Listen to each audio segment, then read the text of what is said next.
There's power in taking a photograph. There's power in being an artist. It's the Phoenix Film Revival Podcast.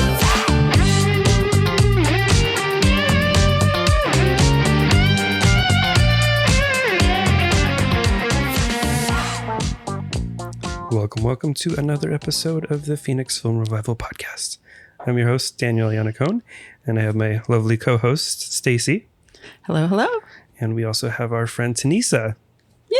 Hello. Tonissa. Is it Tonissa Saul? That's correct. That's correct. She's joining us today. Yeah. And you might notice that we're on a little sooner than you might have expected. So normally we're on every 2 weeks. We're switching to, drumroll, once a week. Yeah. Very exciting. So we'll be recording more frequently now. And typically we have a guest on with our show and we interview them and get to know them. However, we're changing it up a little bit and we'll be introducing ourselves for this episode. But for future episodes, we're going to be talking about film photography, and that entails news and Always processes. news in the film world. Yep. Different film processes and education. Absolutely. We All want the to talk things. about chemistry. That's some fun stuff that we were going to talk about. We're also going to bring up, because we can't interview them, some passed away photographers. So some folks, that didn't sound right. Some folks that have passed away that you probably should know about. Don't laugh at me. They're all laughing at me. Yeah. But Which will be anyway, fun. so there's a lot of photographers that have passed, and they have some amazing work. And if you're not going to museums, and they're kind of slowly fading away, so we'll dig out some people that maybe you should know about or look at for some inspiration and some amazing work that it's just not talked about anymore. So we'll start talking about that. But basically, this once a week, like for us, it'll be whatever we want. Yep. Anything we want to talk Anything about. we want to talk about. So hopefully And- you guys want to listen. And anything you guys want to hear about, we'll open up some time to take submissions on different things that you guys want us to go review, maybe. And Yeah, go over. absolutely. So People can reach out to us. You can, best place is probably our Instagram. This is a good place to get in touch with us and be like, hey, how about you guys talk about this? Or, or if you have a lead on, someone you want us to talk to, like, let us know as well. But otherwise, we're excited to come on and have you guys with us, every week. Yep. But we figured at this point, we haven't really, like, here and there, we've talked about who we are, but it'd be nice to kind of introduce who we are. Exactly. We haven't really done that. We realized, so Dan, who are you? Tell us. Well, I'm Dan. Hi. End of story. That is me. Yeah. So you want the long story or short story? Give me the long story. The long story. Well, I was born and raised in Phoenix, Arizona. I'm a native, which is kind of rare. Although I've met a few natives. There's a lately, few. They're so. floating around. Tenissa's a native. Tenissa's a native. Nice. You know what? I don't think I knew that. I was born in Tucson. Nice. And- Oh, that's right. Yeah, Tucson. But I've now lived in Phoenix longer than I lived in Tucson. Yeah. That's sort of the cool. joke around Phoenix. Like when you ask somebody where they're from, most of the time you get like, oh, Minnesota or like somewhere else. It's really weird. Like there's not a lot of, Weird. I mean, the population of Arizona has changed quite a bit in the last, 20, 30 years. So Yeah, we are definitely a transplant town. Yep. yeah, no joke. I'm one of them. Yep. Welcome. Thank you.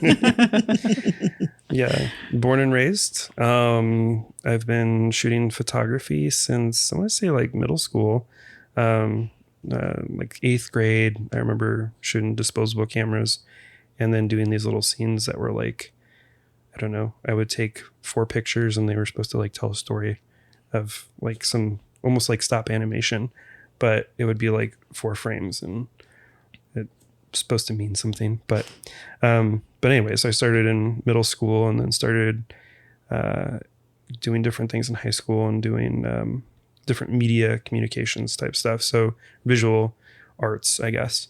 So I started with media communications, which was a class that basically covered, I don't know, all that stuff. Media? Media. Did it cover media? The media. And communications. And The communications? Yeah. Okay. We did. All right. We did a bunch of That wraps it up. video production stuff. So So you were the guy that did like the school news? yes. Yeah. Did you do like the videoing of like games and sports and things? Yeah, actually. Are you the guy that plugged in the VCR in the classes with the big cart?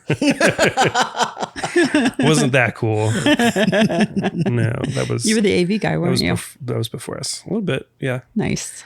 But yeah, had fun with that. And then my senior year, I took a class in film photography and did pinhole cameras and stuff, and got a kick out of it. So got really bored with the film aspect of it because I like learned it and then was like, okay, what else can we do? So I was busy cutting mats instead of actually shooting film in that class. So, but continued on after high school and started shooting paper negatives. I inherited a camera that was a rail 4x5 Calumet camera with a 150 millimeter lens on it, which is great for portraits. And I was shooting a lot of paper negatives because that was much cheaper than getting a scanner and, developing that, shooting, film. So instead I shot paper negatives, which I could develop in my bathroom and scan with a regular scanner, which was much easier. And then I met some other people through some photography groups online, and then a bunch of other stuff happened. We had a darkroom. Fast forward. Fast forward, we have a darkroom and a podcast. We have a darkroom and a podcast. And Yeah, we have do. a mobile portrait booth. Yeah. So, Film stuff. yeah. Nice. What about you? Well, as we said, I wasn't born here. So I was born in Pennsylvania. I was born in Central PA, and I spent my time before I moved out here, East Coast, but I moved around a lot. This would be my 20th home that I've lived in, is this one. So I've moved quite a bit. And that was between Pennsylvania, New Jersey, New York, and Maryland. And then I came out here, and I guess I'm running on 7 years now coming up. And then I had to use film because I'm old. We didn't have digital, so I was shot with film, but they were always kind of crappy cameras, and we always went to they had like the 1 hour photo booth, deals back then. So I used to shoot off of those, but I always I unfortunately have lost like pretty much all the photos, hence the 20 movings, all the photos that I had from when I was younger, which is kind of a shame. And then I was shooting digital for like the longest time, and I was finding myself really bored of it. That and my day job has been office work. So I have a really kind of boring office day job. It's just sitting in front of a computer all day long. So it's like that whole digital having to sit in front of a computer after you've shot part, I really had no interest in doing. And I found myself like shooting and then just leaving them on the camera and on the stick. And that was it. That was all it would go. So then I started getting into cyanotypes, and I've been doing cyanotypes for the last, I don't even know at this point now. It's been over 20 years, I guess, that I've been doing those. And that was sparked by a book that my mother had when I was a kid. It was like the Good Housekeeping like type book. And they had a book for Christmas, and it was like all these Christmas crafts. And there was a page or two in there that had all these like blue pillows with like people's faces on them. And I remember just being fascinated by that section of the book when I was a little kid. And I still have the book. I took it, and I just being like, that's so cool. But they had instructions, and the instructions were like, to a kid, really confusing because it was all chemicals and stuff. I'm like, where would I even get that stuff? And I remember just sort of tucking that behind in my brain. And then later on as an adult, when I was like looking at stuff, to do differently with photography, I remembered the pictures on the pillows. And I'm like, oh yeah, the pictures. And I looked it up, and I was like, I can do this. And then I started getting into cyanotypes. And then my cyanotype, a lot of cyanotype work is obviously botanicals a lot of the time that you'll see, the blue, and people are just doing photograms of botanicals, but I don't really like that. So I started using photography that I was doing digitally and mixing it in. So I was taking digital photography photos and then making negatives out of that, and then doing the cyanotypes. And I did that for a long, long time. And then when I moved here, I started just kind of wanting to do something different. I was getting bored of that as well. So I started doing some pinhole photography. And that was sort of the deep end as far as chemicals go, because I had to develop, I was using the direct positive paper in pinhole. And then I had to like do the stop fix, all that in my bathroom. And I started learning that. And I'm like, oh, okay, this is really cool too. And then that was sort of a slippery slope back to film. And I realized, oh, people are still shooting film. Like that's still a thing that's out there. I should get back into that. And now that I'm understanding more of the chemical end of it, I could probably do a little bit on my own.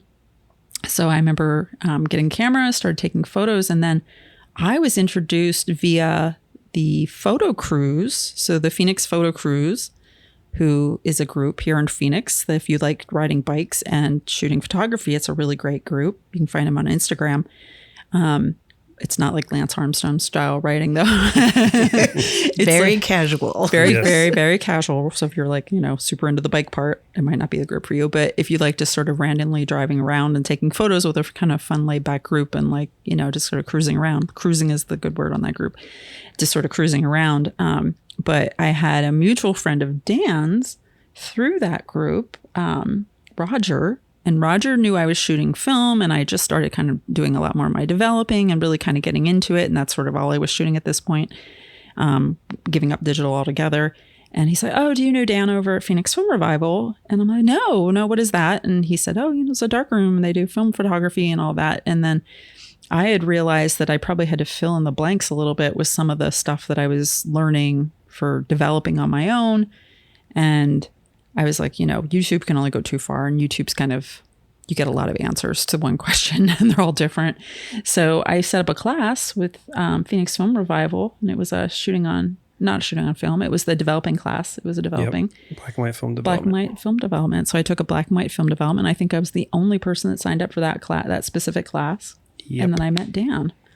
And then I came back after that. We got to talking, and I told him about I was doing cyanotype. And at that point, I started doing some cyanotype on glass work, which is sort of an interesting thing. And you had never seen it, and you heard of it, and you wanted to like have me sort of show you how to do it. Show me how. So I actually gave you a workshop on cyanotype on glass.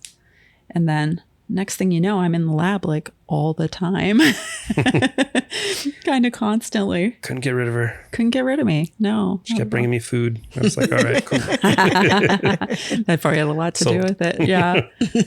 But yep. So I would just kept on coming in. And then I started learning how to print. So I started printing all the time too. And like next thing you know, I was like, I love this. And I love you. So we ended up together, and now we were just talking about the other day, we've been married now 1.5 years, which is like, time is crazy. Yep. Yeah. Time flies when you're doing film stuff. It does. Yep. Yeah. So, And we're keeping the lab going. yes, we are. a Best lot we of can, work. guys. We're trying to. So we're hoping in the fall, we'll have a lot more events and a lot more stuff coming up. We're really excited about the Grand Avenue Festival coming up, which is going to be November 4th. Thank you. November 4th, which if you've never come down to Grand Avenue, that's a really, really good time to come down, because all the businesses are open and there's food trucks and lots of artists. There's lots of music. I believe there's a car show that happens on the one end. But it's really nice to be able to see a lot of the businesses that are in Grand Avenue and a lot of the artists that are kind of hidden away that you don't necessarily know are actually there. But we will be open, and we're going to have a great show, because we're going to have our backyard open up for what we're going to call a yard show. So it's going to be a combination of a yard sale and an art sale. And we're going to invite people, and we'll put details up on our Instagram once we get a little closer to the date. But we're going to have people basically buy and sell all the stuff that you have in that box of photography stuff that every single person has. It's in photography. I don't care if you're All in those film or random not. things. You got a lot of random things. So we're going to give people an opportunity to be able to bring that stuff in, and you can maybe find a camera you're looking for, or unload some of the stuff you have. So it won't be just people that are coming in specifically for this event. It's going to be people coming in from the street that are coming for the Grand Avenue Festival, because the traffic's going to be really high. So it's going to be a really good event for people being able to kind of sell and trade all the stuff they have. But then the other part of it's going to be an art sale. So we're going to invite people to submit their art, and we're going to try to make a pretty good price point. I think we're going to just tell everybody, just price your art at like $20 a print. You don't have to have it framed or anything. And we're literally going to clip it on wires all around the lab. So people can just come in and see something they like, and then $20 and just grab it off the hook. So it'll be a really easy way to sell art as well. So we're super excited about that event coming up, which is November. And then we have some other events too, but we'll talk about that here at the end. So we also, as we said, we have Tonissa with us, who's a friend, and we've been friends for, I'm gonna say, well, I met you through the bike group. Yeah, it was one of the cruise. one of the so they were doing walks as well. So it was like a First Friday walk. I remember meeting you at the what's the downtown has all the other businesses in there with the Churchill. The Churchill. Yes. I remember meeting you at the Churchill. And that was still kind of in the COVID time, because you were working a COVID Oh yeah, thing. And we were pretty stressed out, it seemed. Yeah. I remember talking to you and you were like stressed. I was very stressed out. It was a weird time. Yeah. And I met Tonissa before you did. It's true. Yeah. I Tonissa came through into the studio for a workshop back in the old days. Yeah. When we first started the lab. I think came was into the lab. I don't know if you remember this. I came into the lab one time when you guys were still kind of building it. Because I was all, what's this? I don't know. You know what I mean? I was like, I love film photography, even though I didn't have a camera. Yeah. And I just wanted to know what was up. And I talked to you, and I talked to David was there. Venezia? Yeah. Yeah, okay. Yeah. You were about, but he was mostly giving me a little tour and telling me about when you guys were going to open and whatnot. Oh, that's awesome. Nice. Yeah. That was a while ago. How long? That's 5 years? 5 years Yeah, ago? probably. Yeah, that was forever ago. We're going on 5 years now in the lab. So Yeah, we are. 5 years, July 1st of this year. So officially. Yeah. But November is technically our grand opening. So in November, we're going to have a little party. Yeah. With the November 4th thing. So yeah, we'll kind of mix it right in there with the November 4th. We'll celebrate our 5 years. So yeah, someone better bring us a cake. Yeah. I can't eat it, but I'm demanding a cake. Yeah, it's got to be a camera or a darkroom. Nice. Darkroom cake. Darkroom cake. Nice. But tell us a little of your history, where you're from, what you doing. So I'm from Tucson, and I have lived in Phoenix since the 90s. I used to swipe my mom's camera whenever she had one. And I am also old, so they were all film, but none of them were a DSLR. So it was like 110, or she did have a 35 millimeter at one point. But it was, point and shoot, basically. I would just run around and photograph stuff all the time, but I didn't know what I was doing. I didn't know about other photographers. I didn't know, I didn't have photographer friends. I didn't, there was nothing, Yeah. there was nowhere for me to learn all the stuff and things, right? And when I got to high school and I saw that there was a photography class, I was blown away and I really wanted to do it, but I assumed that I couldn't do it because they had the DSLRs. They were all walking around with them around their neck. And I thought, oh, there's no way my mom's going to buy a camera for me. We can't afford that. There's no way that's going to happen. I didn't know then that the school provides them. So I always wished that I had taken a darkroom class, a photography class. And then, digital photography became a thing, and I had, the smaller point and shoot digitals. And a friend of mine got a Black Friday deal on a Nikon 3200, the D3200, and gave it to me. And I was over the moon, but I was also like, what the heck am I supposed to do with this thing? There's so many buttons and things, and I don't know what's going on. And so it sat in the closet for a year.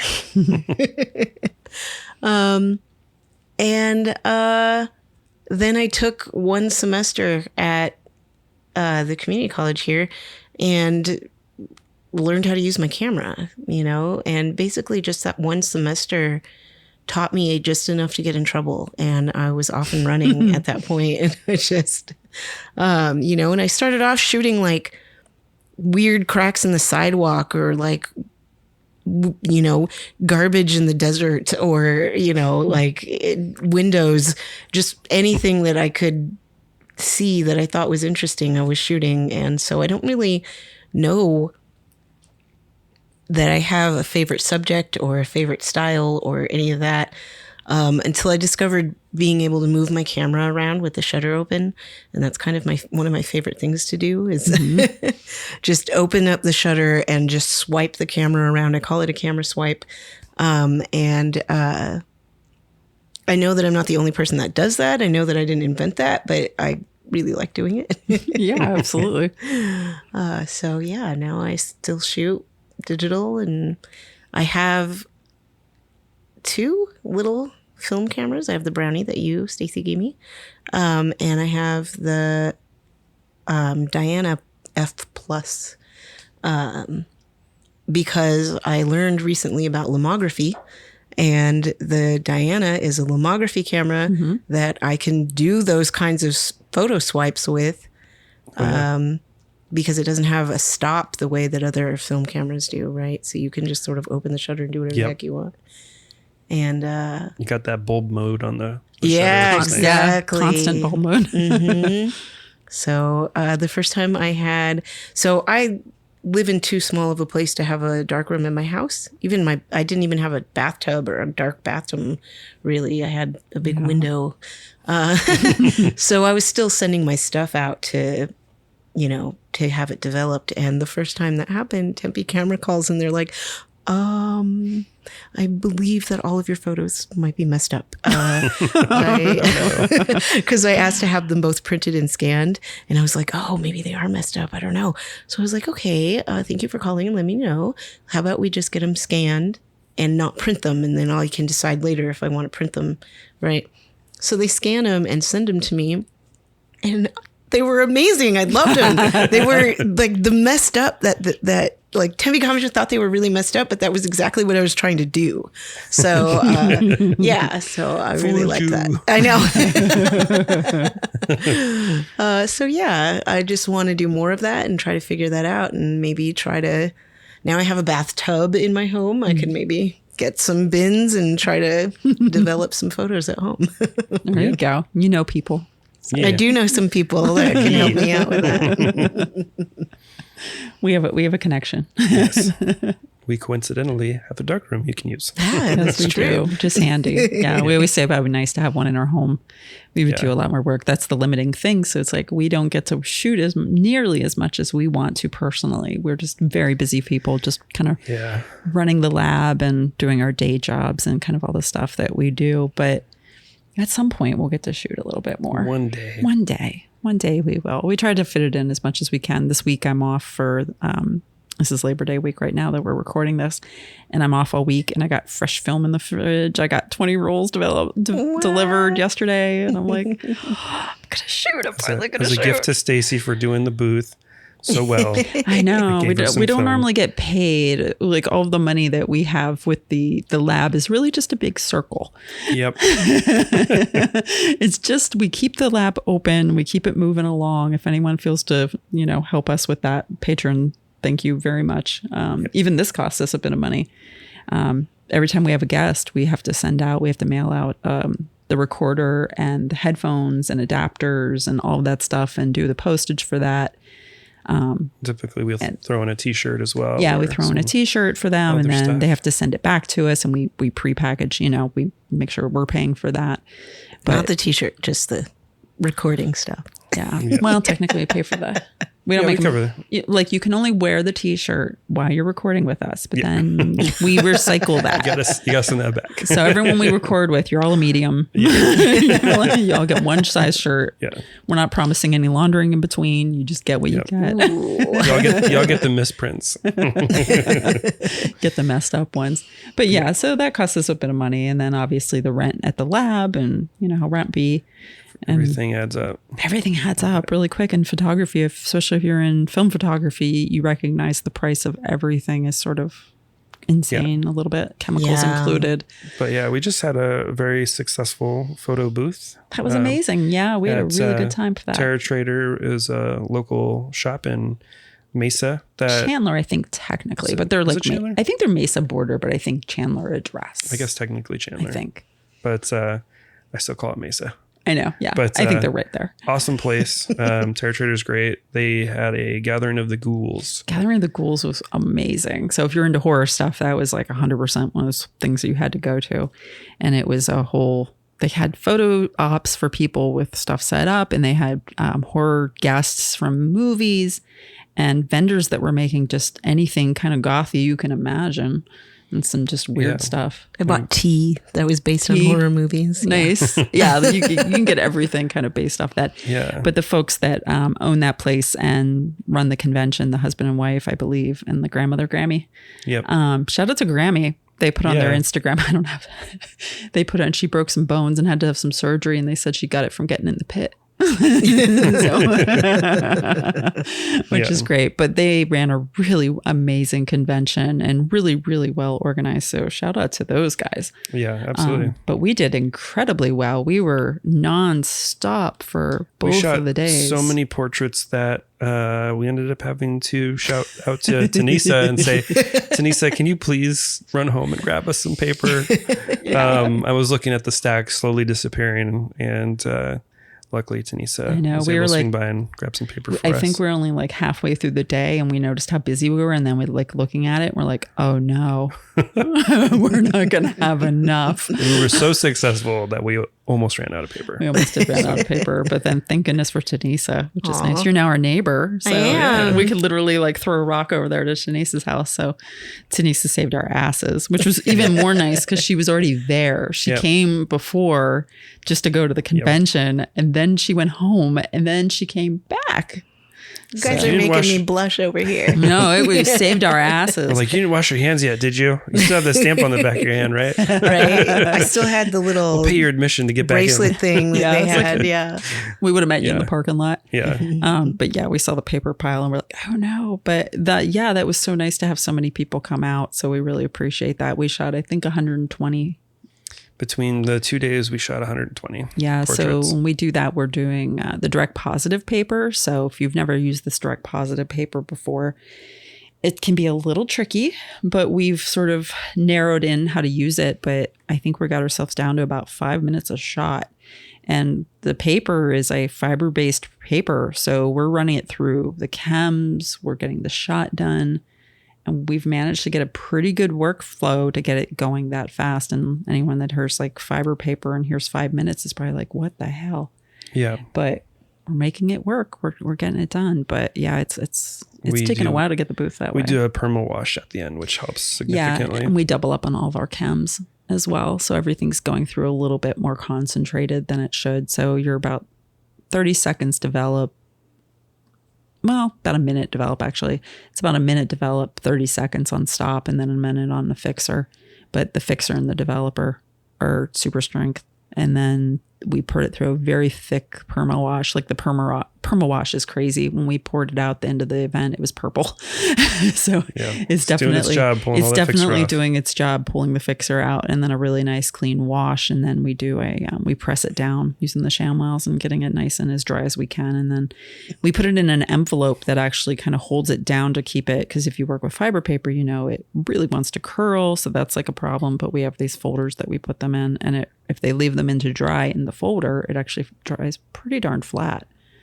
So, but it's taken a while to kind of figure out all those little pieces. But I think we're moving at a pretty good clip. But unfortunately, we don't get paid. Well, we do, but it just goes back into the It booth. goes right back into the booth. But It goes back into the booth, and then event fees to like get into these other events and stuff. But we love doing it. So, and it's actually the time that we get to kind of shoot and do stuff Yeah. when we don't normally do. So we're kind of enjoying it on that end. Well, this is the first time I've actually purchased a light meter for a change. So I know you got a brand new light meter this I was week, like, which is you know what? crazy. I'm gonna splurge. I'm gonna get me a light meter and drop $200 on a light meter, which is for me, that's kind of a lot. But Yeah, light meters are weirdly expensive. I was like, you do one thing and you just give me a number, and that's all you do. That's all you do.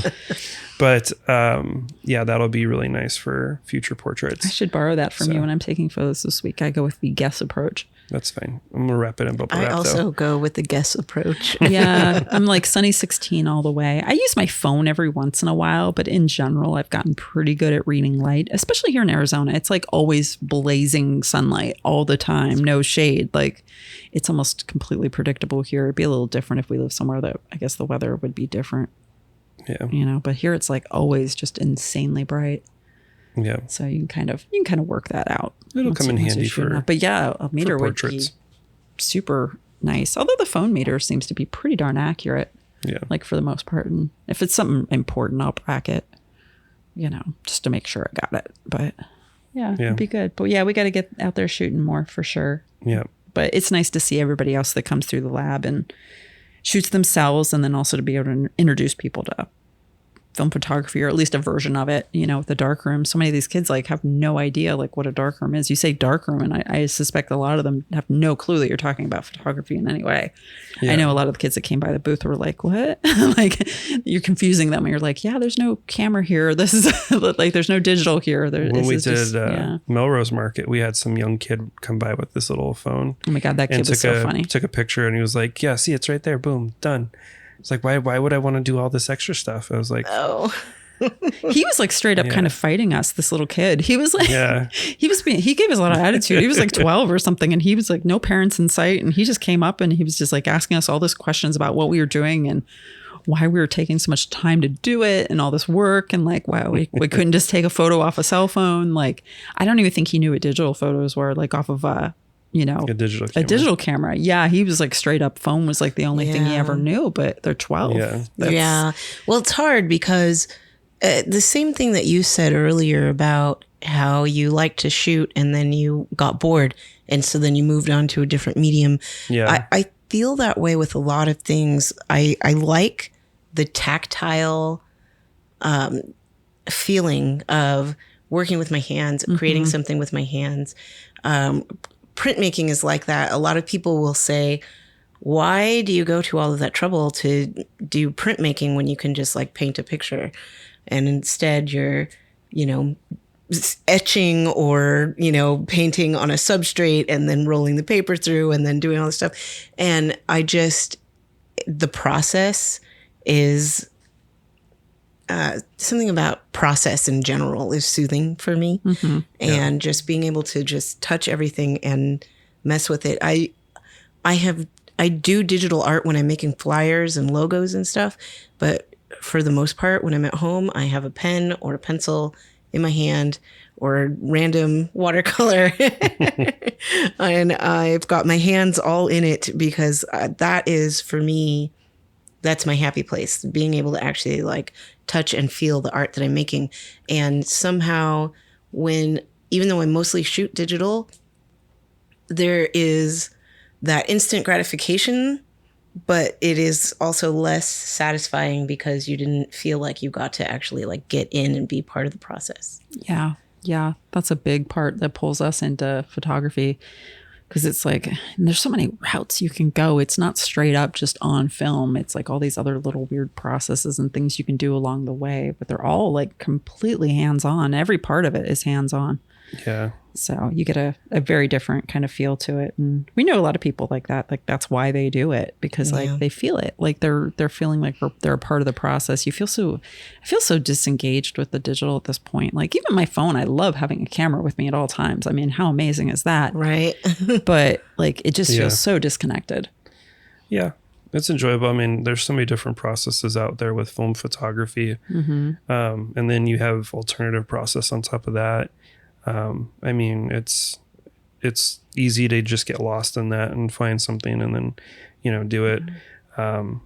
But yeah, I don't know. For a while, I was just collecting different things and doing different, I don't know, just experimenting with different stuff. But I don't know, anything Kodak branded would just like, or like vaguely photo related would stand out if I was like walking through like an antique store. Yep. I'd be like, that's something photo related. What does it do? I Yeah. got to figure it out. Yeah. You And normally then- bring that stuff home. You don't. Yesterday, Dan, I put it back. you put it back, which surprised me. There was a like they make these die cast cars that are like NASCAR cars, and we've seen them before with Kodak, and we actually have a few of them. They're Kodak cars, which is really fun. But there Yeah. was one that was a Polaroid car, and Oh. you had finally found it, and like if I was with you, I would have grabbed it. I would have bought it. One of 1,500. I know, and you even put it back. It's actually a piggy bank. Oh, that was a piggy It bank? was a See, I piggy wasn't bank. with you. I would have grabbed it, but you showed me the picture after. Like, why did you get that? Yeah. I was surprised you did not. I always see stuff in the antique store or the thrift shop that I think, oh, I should call Dan and Stacy immediately. Like there was one day I was in a thrift store in Mesa, and there was it was like an old projector, I think, and it had its case and everything. And I thought, oh, I should tell Dan and Stacy about this immediately. And then I was like, they don't want to hear about every single little photo related thing that I see out of my walks. Like there's You'd be surprised. It's like, we already saw that one. Surprised. we chose I not to know. get it. Yeah, we kind of scope out missing everything. parts. I did get a set of Kodak filters because any of that old Kodak stuff, they're They're pristine. filters for printing. They're printing filters. They're beautiful. They're like in perfect shape. So that was really nice. We actually went to 2 thrift stores yesterday. I got to say, we went all the way from the west side over the east side yesterday. We went to 2. Yeah. But if anyone wants to go to Call It Old, Call It New in Mesa, that Polaroid car / bank It's there for now. is there right now. That's like Kodak Bear. So we have a stuffed Kodak Bear. He's wearing like a little jumpsuit. We saw him Oh. one time, and then we left, and we came didn't back get and him. saw him again. I And we was saw like, him again. he lives in the shop, right? He does. Yeah. Okay. Yeah. Kodak Bear's in the lab. But yeah, we had left Kodak Bear behind at one point. Like, why did we leave Kodak Bear? And then he was still there when we went back like a month later or something. We're like, okay, Kodak Bear. was meant to be. Meant Yeah. to be. I was Yeah. like, how did I leave you last time?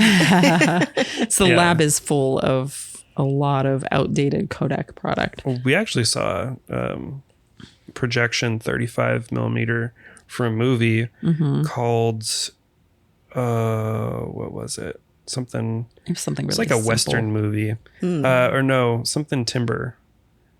Yeah, I forget the name. It yeah. was like a full movie. It had the full case. So if you had a giant movie projector, it was the full movie that was sitting in there, which was wow. kind of cool to see that much film all in one place, which was really rad. Yeah, The film cameras are getting harder to find though. Like when we go, you used to be able to find a film camera like in a thrift store like really easily.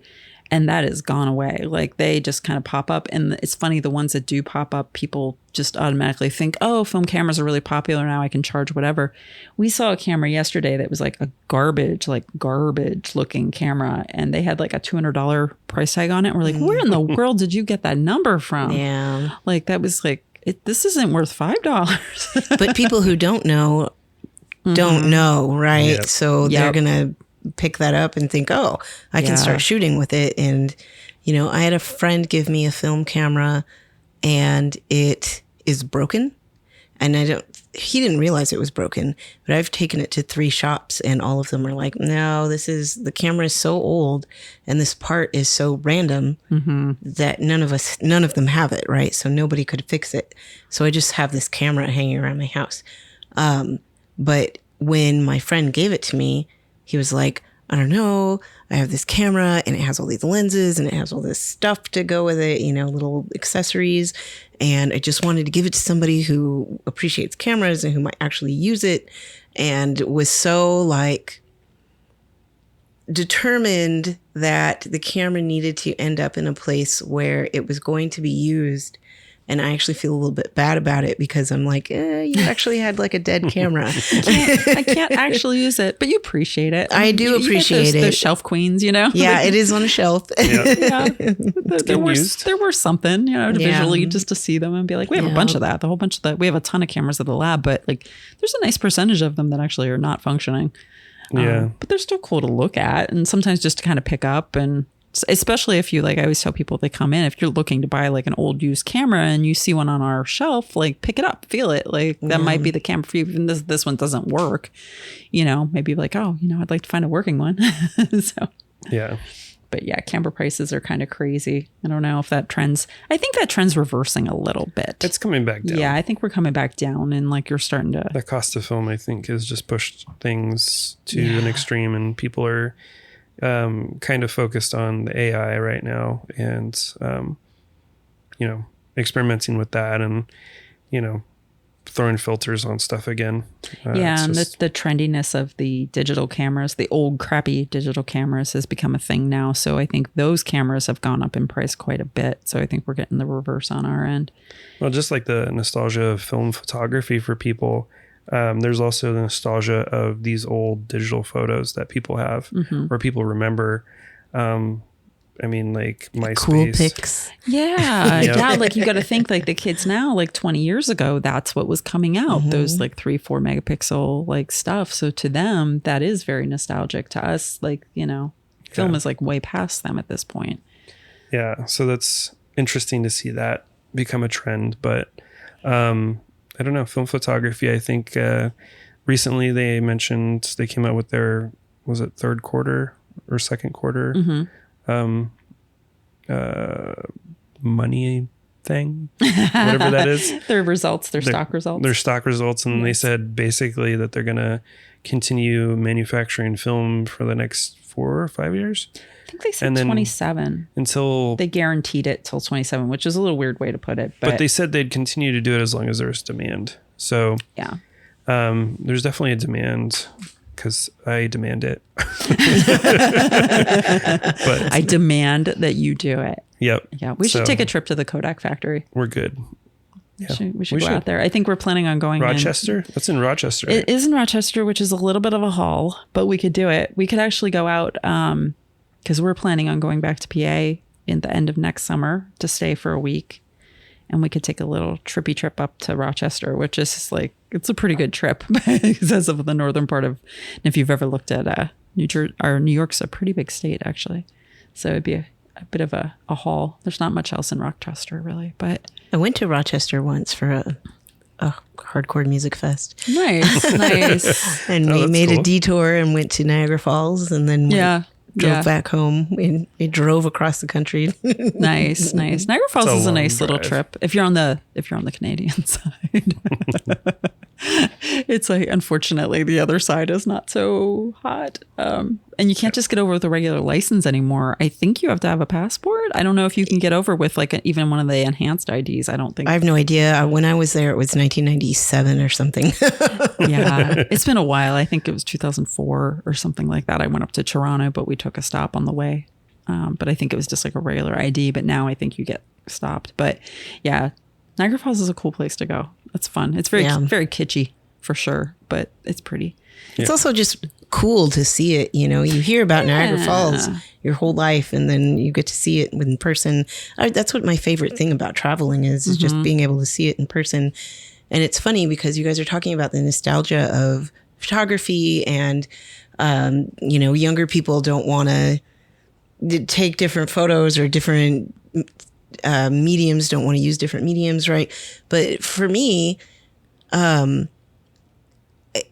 part of it is seeing something or learning about something, and then I get to go and see something with my own eyes, and I get to take my own photo. And yes, there's 1 billion photographs of the same thing on Instagram now, but when I go, now I get to take a photo of my point of view of this, right? It's the same when we all go on these Phoenix photo cruise, or, the photo walk on First Friday, and you have 18 photographers just standing there lined up, shooting towards the same direction, but all of our photos are different. They look completely It's not the same different. photo. Yeah, it's amazing to see that. You're always like, oh, everybody must have the same photo on this group of people. It's always different. It's always every time. different. Yeah. And I hear people kind of complaining about things like that. Some people don't want to go out on the group walks because they think, oh, everyone is just taking the same photos, but you all have your own voice, your own style. So absolutely, yeah. They're always different, especially the walks. It's people are catching stuff. I'm like, that was there, right? Yeah, stuff I've never seen. I'm like, okay. Every once in a while, that happens when I walk on Grand Avenue, and we've walked Grand Avenue like how many times? Right. I've taken photo walks on Grand Avenue, and every once in a while, I see something completely new on Grand Avenue. I'm like, how did I not see that. It's like watching the old movies that you've watched like so many times. I always like catch something. I'm like, Right. how did I miss that? How did I miss that this whole time? Roger's always getting after me because we'll go on these walks at night and then he'll be, where is Tonissa? Where is Tonissa? And I'm always like off in a dark corner somewhere trying to like on the ground photographing some weird thing. And he's like, seriously? I'm taking a picture. We're terrible about the walks. We actually took the last few that we went on. We like disappear. I was Yeah. like, "Where's Yeah, you guys are Stacey?" known for disappearing. Yeah. I know. We just take off. We're bad walkers. You put us on a walk, we like don't end up at the end of the walk. Or Irish goodbye. I know. We just like Yeah. we just know about like we'll see you guys later. Yeah. That's how we roll. It is how we roll. It's not really considerate, but we've definitely done it. We're a little better with the bike rides. We stayed with the bike rides, and that hopefully will get going again. So if you're in Phoenix and you do like doing that stuff, it'll probably Roger kind of is the keeper of that. Better weather obviously is what is needed for that. It was kind of fun. That group started really in the middle of COVID, like beginning of COVID-ish. Yeah. I remember when Roger Yeah. chatted with me about it. But Yeah, it was the idea such- was to keep everybody away from each other. If you're on your own bike, you're not going to be huddled up in a group. you get right? some distance. You're outside. Yeah. You get some fresh air. So it was really good beginnings of having a group like that. It's just a matter of getting everybody to come out whenever there is bike rides because it's hard. It's hard for adults. Everybody's so busy with like so many things to like round up that many adults in one place and to do stuff. But it's super fun. And like there's no intimidation factor to any of those meetups. I always tell people about that, especially with the film community. Yeah, everybody's so welcoming, and honestly, I still feel like I don't know what I'm doing, right? And whenever I'm out there doing something, someone will come over and they'll be like, "Oh, I've never tried it that way before," and I'm like, "Really?" Because I thought I was just messing up, and they're like, "No, it's good. Like, keep going," Yeah, it's nice to have that. Yeah, there's like so much stuff I don't know. And it's nice to be like, no one cares. Yeah, Who cares? They Like, just who want to cares? talk about gear and hang out and have fun. Yeah. Yeah, people. It's all the social stuff, which God knows we need more of that nowadays. It's like life is not just online. If anything, I've gotten burnt out on is like the online life thing. I can't. I mean, I feel bad for the kids that don't know any difference, but for those of us that knew life before social media was a thing, like we know the difference and how essential it is to actually meet people in real life. Right. But the kids, we have to remind them, and I sound like old people, but no, get out there, mix it up. Trust us. This is like, you'll feel better about life in general and yourself in general. Be social. Be social. So a part of today, what we thought would be fun, because we didn't have like really a, like a dead photographer that we could talk about. Yeah. There's plenty we could, Yeah. but we want to do a little tiny bit more research because otherwise we'd just be kind of throwing out very tiny facts. But anyway, we wanted to let you guys know how smart, what do we know? Are we just idiots? Do we not know anything? I mean, I know I don't know enough. I know a few things. But I'm pretty good at making stuff up. But Dan's pretty good at making stuff up. So what we're going to do, and I'm going to be the keeper of this, we're going to quiz. We're going to do some photography quizzing. And then Tonissa and Dan, you guys don't have buzzers, but you can do like you can do some human buzzes. And I'm going to ask some photography questions, not all necessarily film, just general photography, because it obviously crosses over with a lot of this stuff. I don't believe I'm going to know any answers. So I don't believe that one bit. You're going to know some of these answers.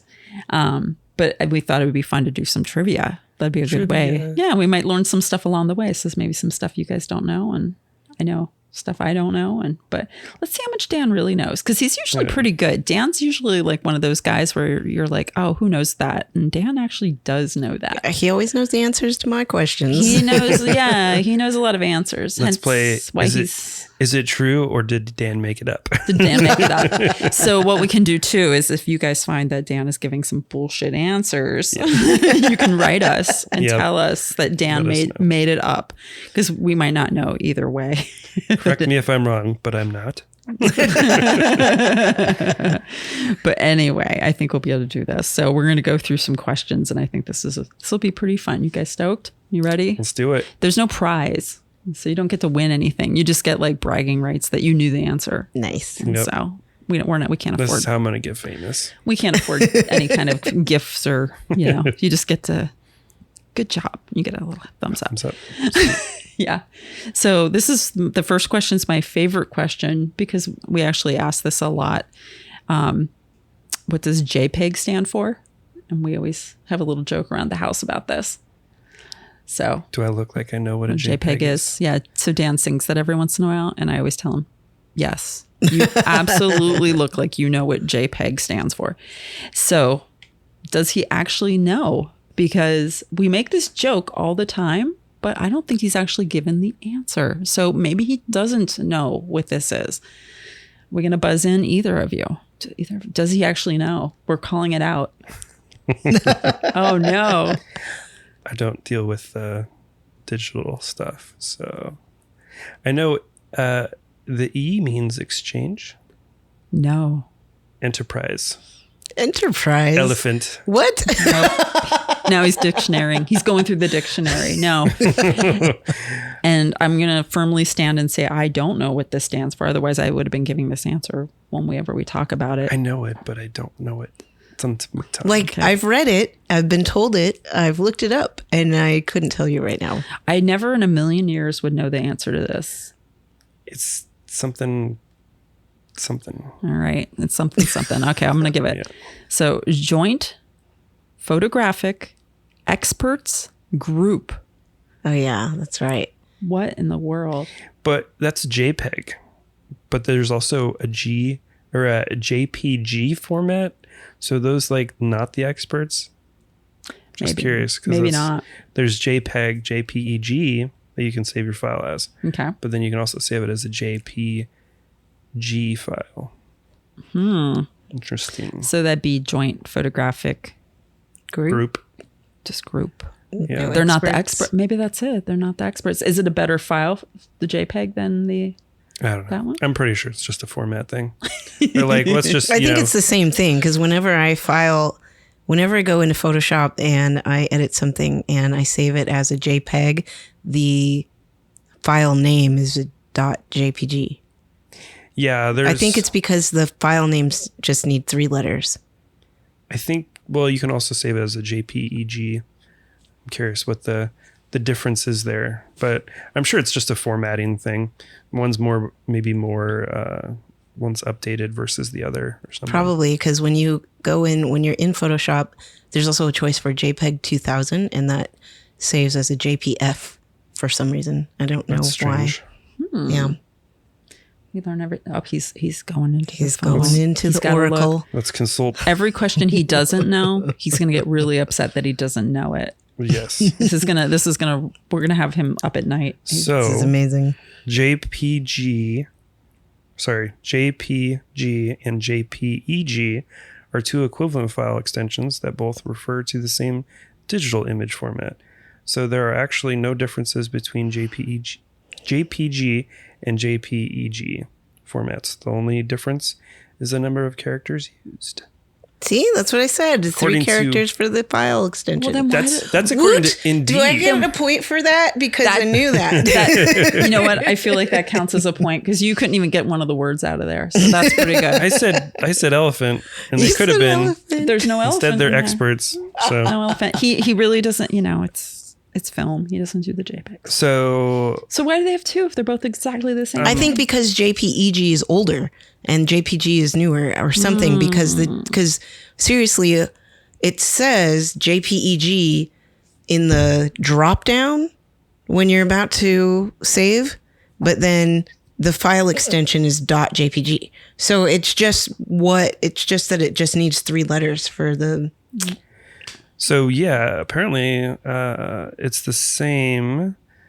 The thing is, early versions of Windows only allowed the file names to have extensions that consisted of 3 letters. Oh, Tonissa's got this one. This So that was this question JPG. 100% goes to So Tonissa. they updated it with JPEG, yeah, it doesn't look like there's much of a difference there. Now, if you open and save a JPEG image in Adobe Photoshop or GIMP, it'll be saved with the new letters JPG at the end. Yeah, it doesn't look like there's much of a difference there. Oh, there we go. Woot. I definitely give that one to 1 Tonissa. point to Gryffindor. Would you be a Gryffindor? I was a Gryffindor when I visited Platform 9 3/4. They gave me Okay. the little Gryffindor scarf. Nice. And you have to nice. like jump as if you're going through the platform, and they take a photograph of you. And there's a lady whose job it is to flick the scarf so that it looks like the wind is blowing. And yeah. And the first time I did it, they actually took 2 shots of me. And the first time I did it, I made the craziest, most unhinged face. I was like laughing while I did it. And I mean, you know me, I have a really hard time not laughing and smiling about everything. And my mouth is wide open and my eyes are bulging and I'm jumping in the air and my hair's flying all over the place. And they were like, this is the photo of the day. We are putting this up on our screens for the rest of the day. I was like, oh my God. Thanks. What house would you be in, babe? Slytherin. You'd be a guess. Slytherin? Oh, you're a Slytherin. I actually Oh, see you as a wow. Slytherin. You're like a really good guy, but at the same time, you got that dark side that no one sees. Like not in an evil way, but like, yeah. I could see you as a Slytherin. I'd be a Hufflepuff. Oh, yeah? I could see myself as a Hufflepuff. They're ignored and sort of in the background, just doing their own thing. Yeah. Oh, yeah, okay. Yeah, I feel a little Hufflepuffy. Yeah. Yep. Okay, next question. Who invented the instant photography camera and co-founded the Polaroid Corporation? Eastman? No, he did Kodak. Where are these buzzes? Oh, bzzz. Oh, just kidding. I don't have an answer. Polaroid. Yes, you should know this. His name is Land. You are correct with half of that name. Damn, something Land. Is Land the first name or the last name? Last name. It's the last Oh, name which because is also he the invented the Land camera. Oh. Polaroid land camera. I got you. What was his first name? It's an old name. I don't know. Was it Bob? It was not Bob. Bob Land. No. Close though. It was an Edwin. Edwin. Edwin Land. Edwin So Land. we're going to give that to you because you did get half of his name. Land. So That. you Amazing. get this. Okay. So I like this question a lot because this is a thought one. So how much did the first digital camera weigh? How much was the So first one? It weighed so much because So much. my dad had an early one in like 92 or something. And it was the size of a small TV. It was crazy stuff. And we were like, what is that? He was like, oh, we got this digital camera from the school, you know? And I was like, that's not a camera. That's like that's a whole TV. I don't even know. It was crazy stuff. I don't know how much my camera weighs now. I feel like it's heavy. Maybe it's got to be something outrageous, like 10 pounds or something. Okay. I'm going to say 14 pounds. Dan's going to say 14. 14, Bob. Close without going over. That would be Tonissa then. And it weighed 8 pounds. Oh, I still went over, That's a but lot. it was 8 pounds. It was that 8 makes pounds. sense. You were closest though. But Yeah. Yeah, I That's probably took heavy. a picture like a potato. Oh, yeah. It was insane. And yeah. and the screens were terrible. You couldn't really see what you were taking a picture of. And it was crazy stuff. But you know, kudos to whomever built the one that my dad had. I don't even know what brand it was or what it, you know, he borrowed it from one of the photography program at school or whatever. He was an ROTC teacher and he was going to use it for an event and he had brought it home with him. And,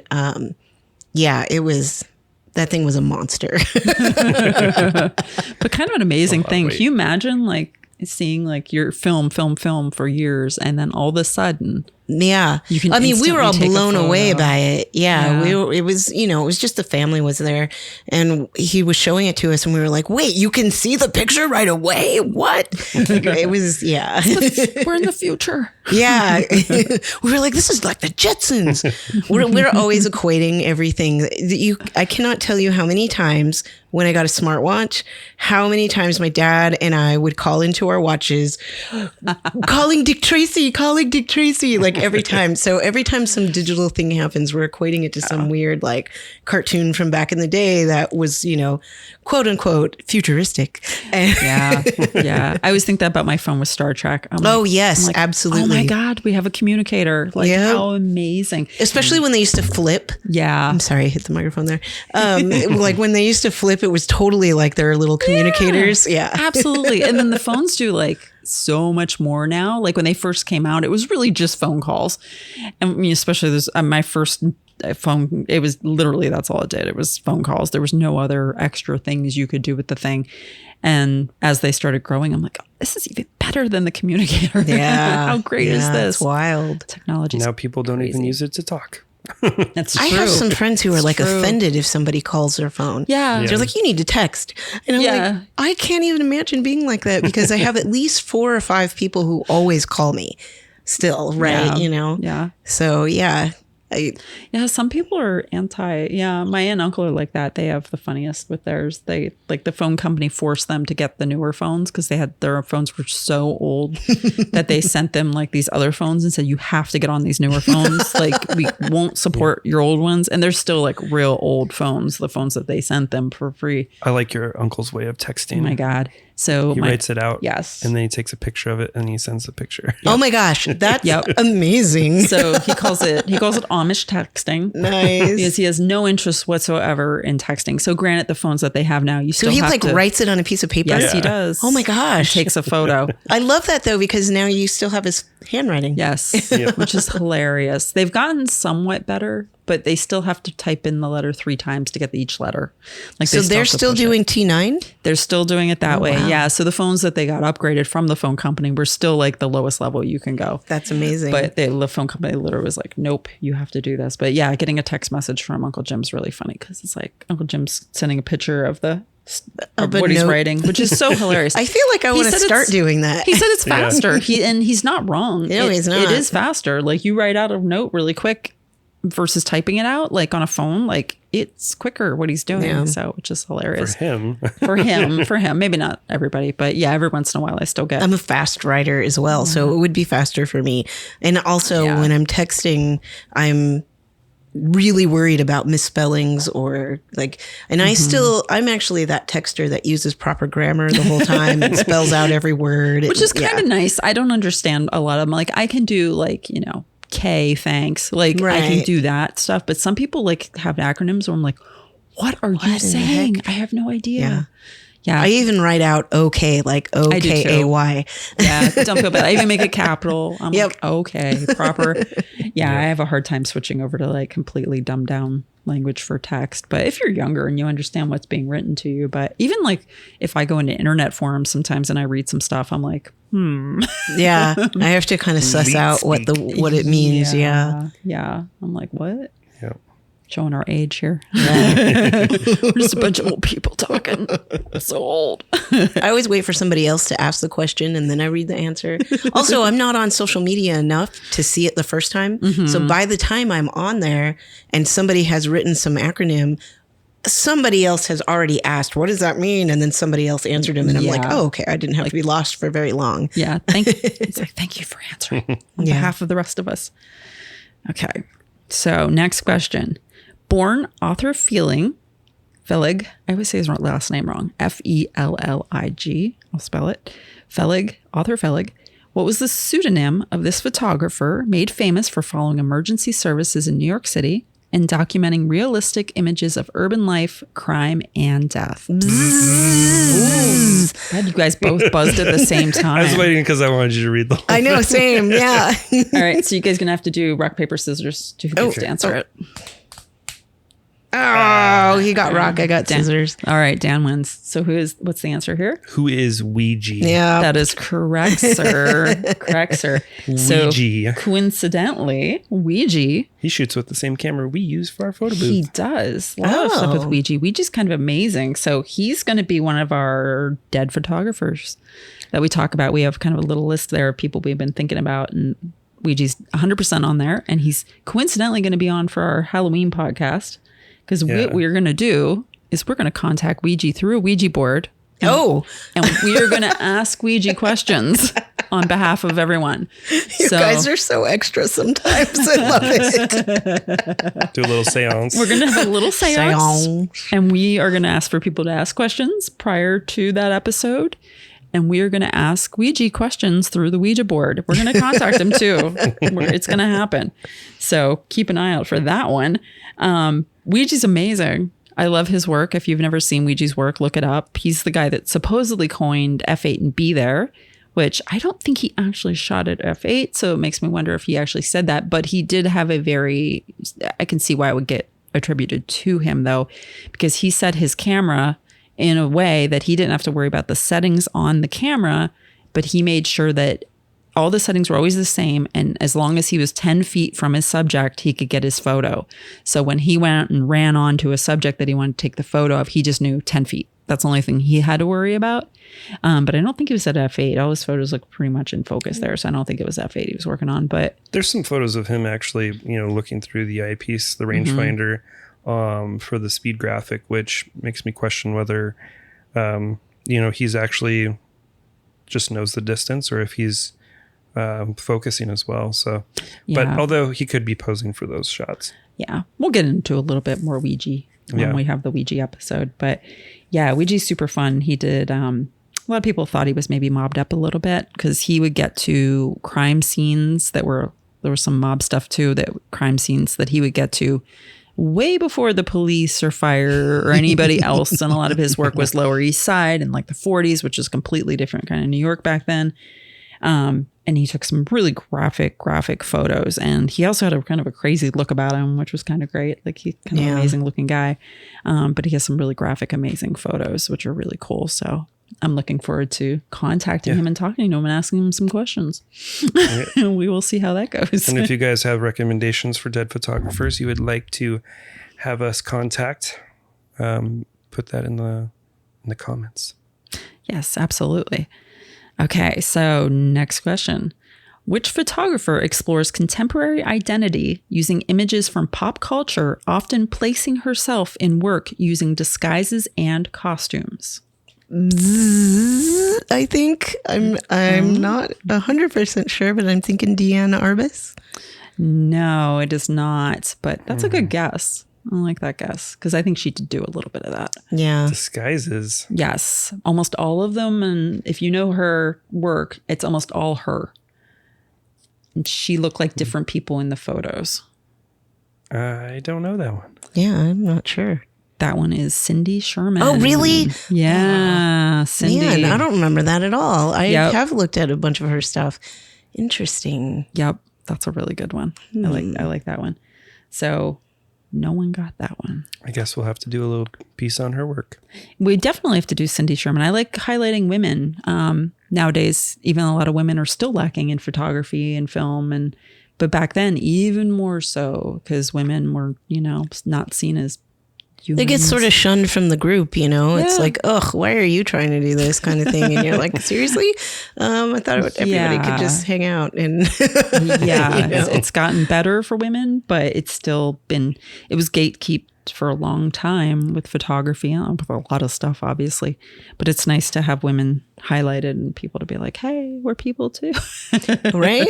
We take pictures. We're just human beings who like cameras. Humans, yeah. So I'm glad that's sort of going away. It's nice to see in Phoenix. There's a lot of women photographers here in Phoenix. Yeah. They've met a lot of females. There's a lot in the group, really nice. Yeah, that's the most popular class that we have at the lab is our shooting on film workshop, which is a lot of people coming in, learning, how film works and how to use the camera like maybe they got.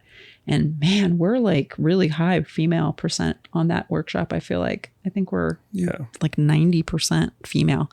So if you're looking to like meet any ladies, no, please don't use our lab. Just kidding. Yeah. Don't use our lab as a dating service. Don't be a dude with camera, please. Not that we didn't get married through the lab, but dude with camera. And it worked. Coincidentally, that happened.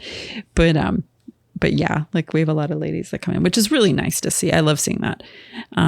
Because it has a lot of that stuff feels a little gatekeepy, especially when you go on like God, people can get really vicious like online, and people just want to ask a simple, innocent question, and people want to tear them down for not knowing the answer already. And it's like, why? Why are you doing that? Yeah, there was a photographer. Instagram suggested a reel, and he was like, "Hey, here's some simple tips and tricks how to show the edge of a glass in a photo shoot," and gave like 4 or 5 tips, right? And in the comments, there was a photographer in there. There was actually a number of people in there. There was a photographer who was like, if you're taking photographs and you don't know this already, like if you're a product photographer, you need to know this. And the guy was like, hey, I'm doing this for people who might be interested in getting into it. And, but the other guy was so annoyed that this reel had been made at all because he felt like people should know it. And then there was the whole camp of, but you could do this in Photoshop in 3 seconds. Why do you have to set up lights? And you know what I mean?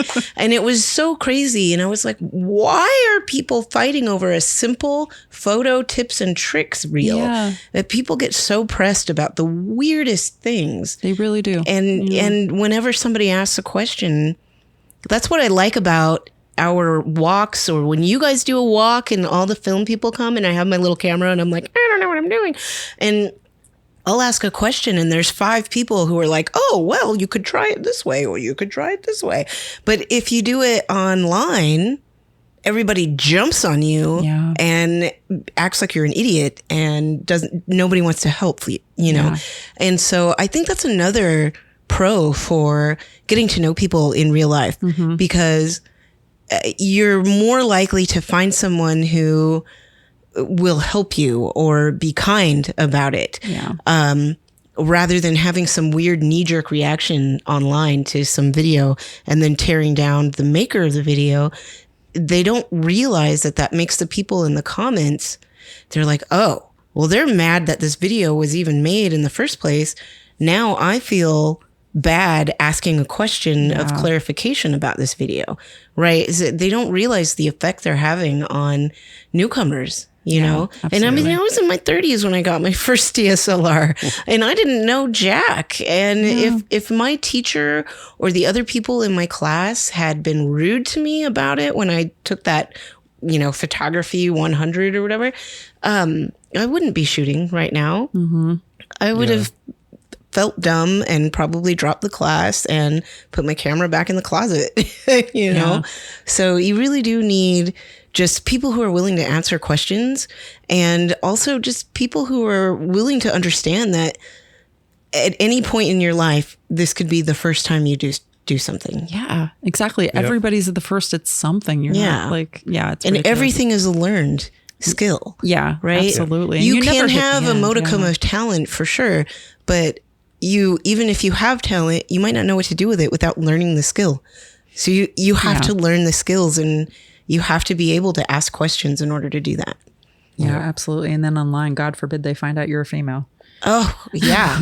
Seriously. Like you automatically become discredited in all kinds of crazy ways. And people are a little less doing that. I mean, they still do in person, but a little less. They sort of act like it's worse that you don't know because you're a girl or something. You know what I mean? How dare you? How dare you come into this space and start asking questions? And you're just like, that doesn't seem right. It's like I'm just existing here. Over here existing. Yeah.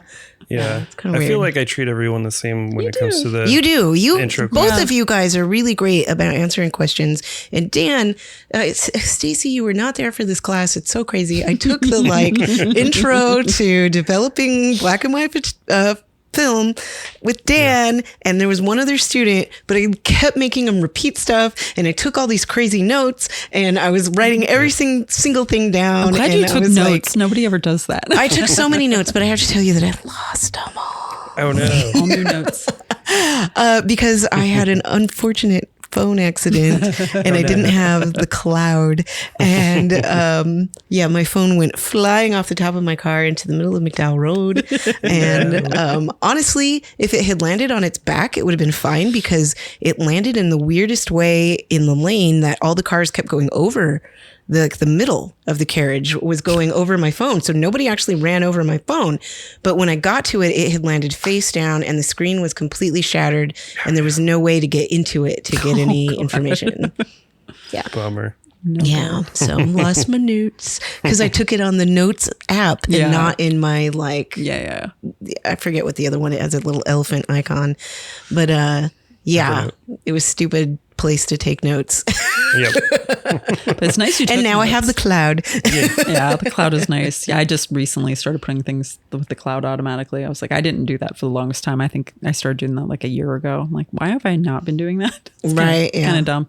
Yeah. But yeah, Dan is like super supportive. And like, also, if you start talking film photography with Dan, he will. He's like, what? Somebody said film over there. I need to go. Exactly. Well, Dan's playing you. He'll Dan-splain it, but he'll be more than happy to explain. So if you ever want to ask any kind of weird question about film, he'll either find out for you, like if he I'll doesn't make up already a know really it. good, Or you'll really get good answer. You're actually pretty good at guesstimating, though. I found that. Like, Yeah, because there are times when you're like, well, I'm not really sure, but I think it's this.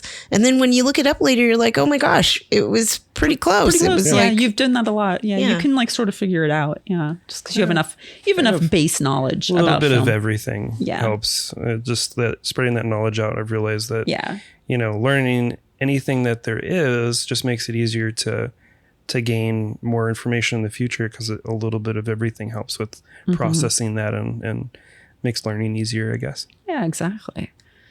Nice. Okay, so next question. forgot we were playing trivia. Trivia. We got a whole trivia going here. So, what company manufactured the cameras that NASA used to capture the moon landings? I know. Oh, Hasselblad. That is correct, oh, sir. really? Nice. Hasselblad is also a company that manufactures cameras for airplanes, and it's because of the vibration reduction that they've managed to build, which is Is it like a company secret? Something like that. Yeah. They're tanks, the Hasselblads. They're really nice. I'd like to get one someday. Fun fact about the Hasselblads: they were that were used on the moon landing. They're still on the moon. That was actually, what? believe it or not, that was my next question. How many cameras have been left on the moon by U.S. astronauts? How That's many? Literally my 4. Oh, interesting. No. I will guess 12. 6. Dan just said it. He just said 12? 12. Wow. There was 12 Hasselblads. That's so sad because they were probably like brand new. Yeah. They only shot one roll. I know. God, they're just sitting there. Just make an ad on. Guys, we on gotta get to the Offer moon. Why are they leaving them on the moon? Yeah, good question. Why didn't they come back? Because they were, they didn't need to take any more pictures. But they don't want to bring the camera itself back. They're was just no need to 'cause of the littering weight. on the moon. Was it It was a weight issue. It was a weight issue to get back to the other ship. Well, 'Cause at that take point, the lander every down. ounce counts. Oh, to get the every- lander back off the moon and back onto the main ship. There's no kind need of for it. I mean, you could manufacture a camera again. I mean, it Yeah, would but be cool. if it was the strange. correct weight to make it up there, why is it now incorrect weight to come back Because- home? Yeah. because you have to burn fuel. That was different. To land on the moon, you have a different means of getting to the moon surface.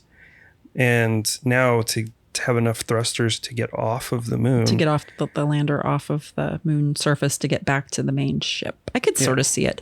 It's weird though, because those gloves are crazy. So they had to get the film back out of those cameras. Oh yeah, Like with those big old gloves. bulky I gloves. can't even do it with just winter gloves, I'm like all- cotton yeah. gloves on. Yeah, I'm also curious about the radiation because isn't the radiation fairly high out there in the moon? Well, it was filmed in Hollywood, so Next question. Yes, we should just glance over it. We're gonna have people coming to our door soon. yeah. No, I mean, You know too much. there's a lot of questions that I'm sure are debunked online on that sort of stuff, but seems kind of interesting to me with the radiation aspect to it. Although I'm sure there's some. We got to read some back reason more for it. on that. I feel like that'd be a good. Are you thinking that the radiation good would deep dive. affect the film and the? It normally Yeah. does, yeah, because you can't even take your film through X-ray. Oh right, but you can now. Well, And they gave me a hard time about it, actually. So before I used to ask them to hand check my film. And then on the way home from Copenhagen, I think I asked them to hand check my film, and they were like, "What are you talking about? You don't know how to do that anymore. Don't be silly." Like they just kind of acted like I was being excessive for asking that. Yeah, no, you should still not take it through X-ray. Yeah. Technically, They do have new they say scanners, anything under 800 supposedly, but those new scanners are like really strong. If you go through regular X-ray, I don't think it's as bad. But the new scanners are really high dose, I believe. So I wouldn't. And I mean, just to safety's sake, I mean, you're going to get a different thing from every different airport person you talk to, but Well, they say not to put them in lead bags either because they're just going to crank up the radiation to look through it. So they'll still they'll still empty it out. But yeah, and when in doubt, just don't take it through X-ray. There seems to be a lot of back and forth about, is it okay? Is it not okay? it seems to be the number one question that I see on on Reddit. And my, big answer for that would be when you go somewhere and shoot, you might as well just mail it to yourself, because I think most of the time packages aren't going through radiation. They're not X-raying packages. So you're better off just mailing the film that you shot back to yourself rather than taking it that's with you. actually really smart. I Because if didn't you think do of that. check-in luggage, it's getting X-rayed. Yeah. And then if you go through the regular Yeah. scanners, if they don't getting hand X-rayed. track it, you're going through the scanners. But I've So- heard there's a lot less low dose. Like if you have like the TSA pre-check or whatever, like you go through those low dose ones. Oh, okay. That's not as strong on your film, but supposedly, if Well, you're, and you the know, technology is different in every country I've gone Yes, to. yeah. I mean, this year alone, I went on 4 trips, and they ask you to do different things at every airport, and the technology is different at every airport. And, it's just asking them to do the hand check has gotten a little bit harder because some of them just don't want to do it. yes, exactly. Yeah. Yeah, I think you can still push for it, but I mean, it's more about being organized and, I don't know, trying to find the line that maybe you'll have better luck with the TSA Yeah. agents through the line. Yeah. But Depends entirely on the airport too. the other option would be to shoot where you're located, where you're going, find out a lab that sells film and then also processes it. So you pick up your film there, you shoot, then you drop it off for them to develop and send you back the negatives at the end of your trip. And then that way you don't have to worry about going through any x-rays. But Yeah, that's a helpful way to do it. For Yeah, sure. that is really helpful. I don't know why that didn't even possible. occur to me. Not possible everywhere, but yeah. Yeah. I mean, some airports though, they'll just wave you in like. I think also if your trip is really short, that's kind of hard. But yeah, True. yeah. If you're on a longer trip in one, but the mailing it to place. yourself is also really smart, and I hadn't really thought of that either. Because I carry everything on. I don't check anything, and so I just have a system for my film and my clear toiletry bag are in a pocket that I can get out easily. And, I just I have a system for it. And so it hadn't occurred to me I mean, that's the other thing. If you're only going somewhere for 5 days or something, do you want to spend your last day trying to figure out where the post office is and figure out their postal system? that's the whole thing on its own. Yeah. Yeah, So, it can be difficult. but it is a good idea, especially if you're going to be somewhere for a little while. yeah. Yeah, last couple times we went through the airport, they haven't even had us take out the toiletry bag. Well, so some of them here don't. Heathrow still makes you do it every time. And in fact, they hand you a plastic bag if you don't have one. So in fact, almost all of the European ones that I go through still make you take out the clear toiletry bag every time. But domestic hasn't as much. It's kind of rare now, to the point where companies have stopped selling the clear plastic bags for, so they're actually a little bit harder to find in general. But everywhere overseas that I've gone still makes you do it every time. Yeah. Gotta be careful with your camera too. So like I send my cameras, and the film camera that I usually send through doesn't have any battery in it or anything. So it just goes through my bag and I have to take it out. But I know Dan you got in trouble. I think it was in New York, and you had yours, and it was film camera, but you had the automatic film camera. You had like that 90s hybrid camera. So it was like half electronic and half film. yeah. And you got flagged for it and they made you take it out. Was it I think a lithium I think it was battery? Philly. Oh, yeah. It's all right. And they pulled out your camera because they said take all the electronics out, and you left it in your bag. I normally don't take my film camera out, and it's usually not an issue. The ones that don't have any, batteries or whatever, like my Rolly doesn't have anything in it. Yeah. and that'll get you flagged. But Yeah, it'd be like that sometimes. it'd be like that sometimes. And depending on the airport, it really is airport specific too, for sure. Yeah, it really is. I know, like yeah. Portland Airport, like shout out Portland Airport. You guys are laid back. I've been like, that's the only airport I've gone through twice that I've literally just been waved through. I'm like, okay. Amazing. Okay, so next question. What year was 35 millimeter format introduced and by which company? I feel like this is a little unfair because Dan, we get this as a part of our. So you get a like a small. You get a freebie. You get like you get a pause. So maybe Tonissa knows that you got to wait for a couple seconds. No, I absolutely have no idea. Okay, so Dan, but you can still mess it up because like the exact date. Can you get the exact date? I'm not exactly sure on the exact date. 1910 or 1930. I like how you're looking at me to like give you the answer. He's like, does Stacy have a tell? Giving you anything. Leitz camera, which is Leica, is that's the one who correct. pretty much brought film to the forefront and made it commercialized or helped commercialize it. And this was in 1910-ish. To the 30s. To the 30s. Somewhere between 1910 and 1930. Yeah. That's a long time, Dan. It's actually pretty good because it's 1925. So Boom. you're kind of right in the middle. Close to the middle. We're gonna give you that one. So Yeah. Leitz. Well, yeah, and also for knowing what Leica used to be called. I didn't know that. Yeah, Yeah, Leica when was did actually they change Leitz. the name? When was that changed? Well, when they came out with the camera, Leica is actually Leitz camera. So Leitz was actually doing other stuff, and then The specific camera. So yeah. that had the specific name of Leica. yeah, so Does that Leica mean something was in German? They're German. Does that have a meaning Leitz? behind it? Leitz or Nor Leica? Leica. Do we know? Leica doesn't mean anything other No. than Leitz camera, Oh, okay. and Leitz is, I think, probably just a name. I'm just Okay. gonna make that up right now. It's a name. I Oh, probably Because it's a Leica. company. Leica That is sounds the right. combination of Leitz and camera. Yep. I don't know why I just had an Yeah. epiphany about I that. never put that together either. Yeah. Okay, nice. I'm sure there's plenty of Leica bros out there that know all the details. I'm sure. Yeah, we're probably offending like a bunch of them right now. Sorry, guys. Some of This us isn't the podcast are for unable you. to have the little red dot camera. Yes, some of us don't. We have to put our own red dots on our cameras. Yeah. What's that digital camera I have? It has a little red. You have a Fuji The shutter. Yeah, my Fuji. X100T. Yeah, my Fuji X100T has a little red dot, but it's not on the front. It's just on the shutter thing. Oh, gotcha.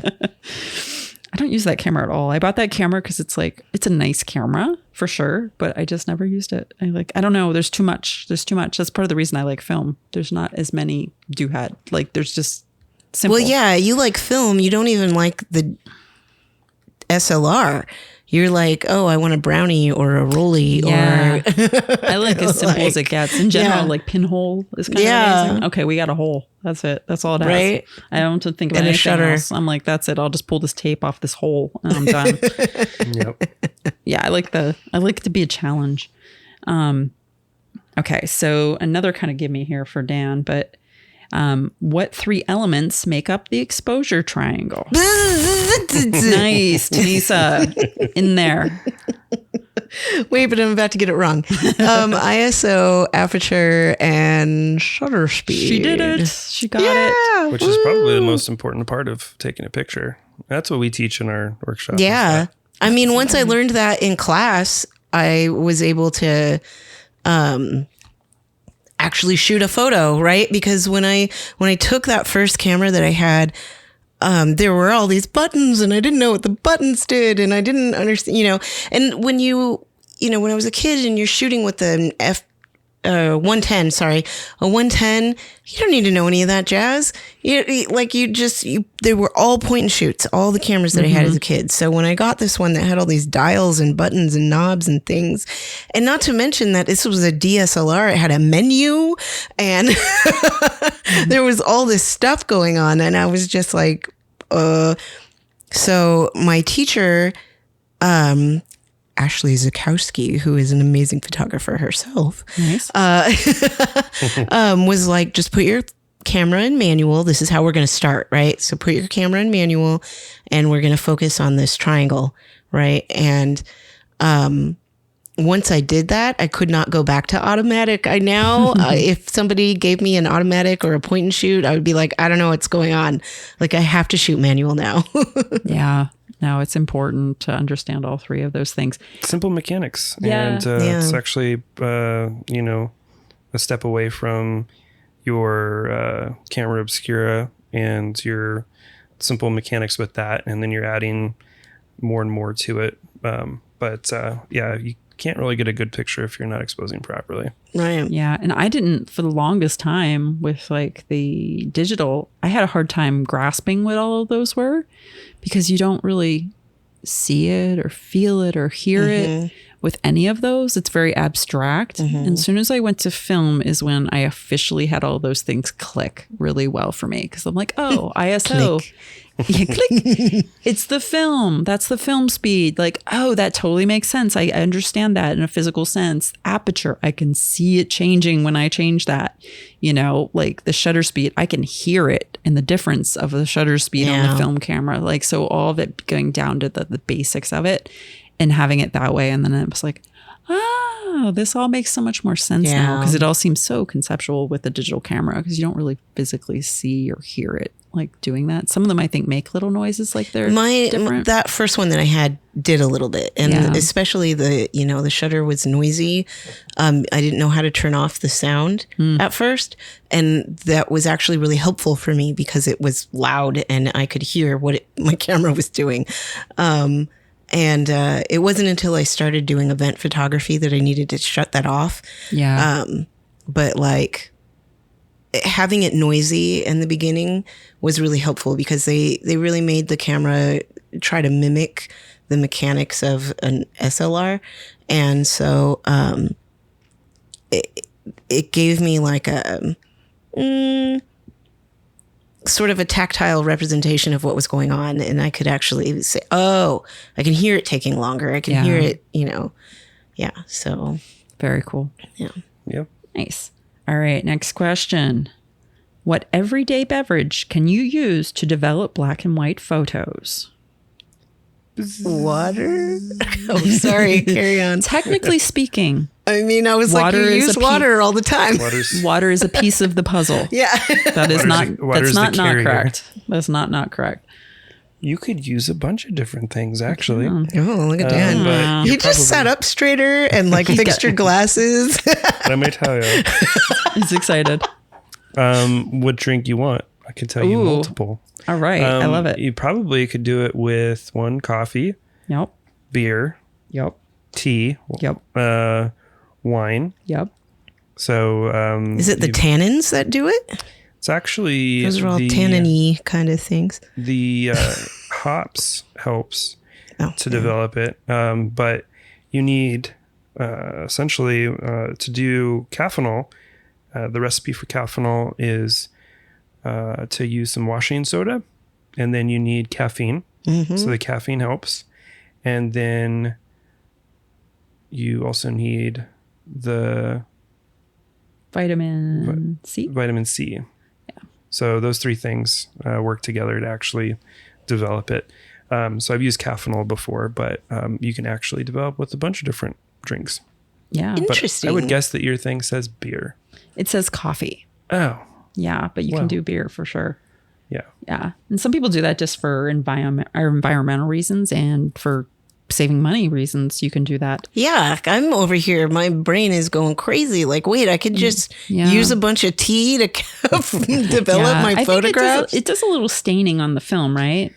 Like some of those. Yeah, but that's like half the fun, It right? It develops gives it it differently. character. Yeah, I mean, it definitely develops it differently than intended. So your film has the coatings, and those coatings are designed to work with certain chemistry to give you yield the best results. So as you move away from the chemicals that are needed to give the best reaction and the best time and temp and all those standardized things, then what you're dealing with is an image that's going to start to have different characteristics.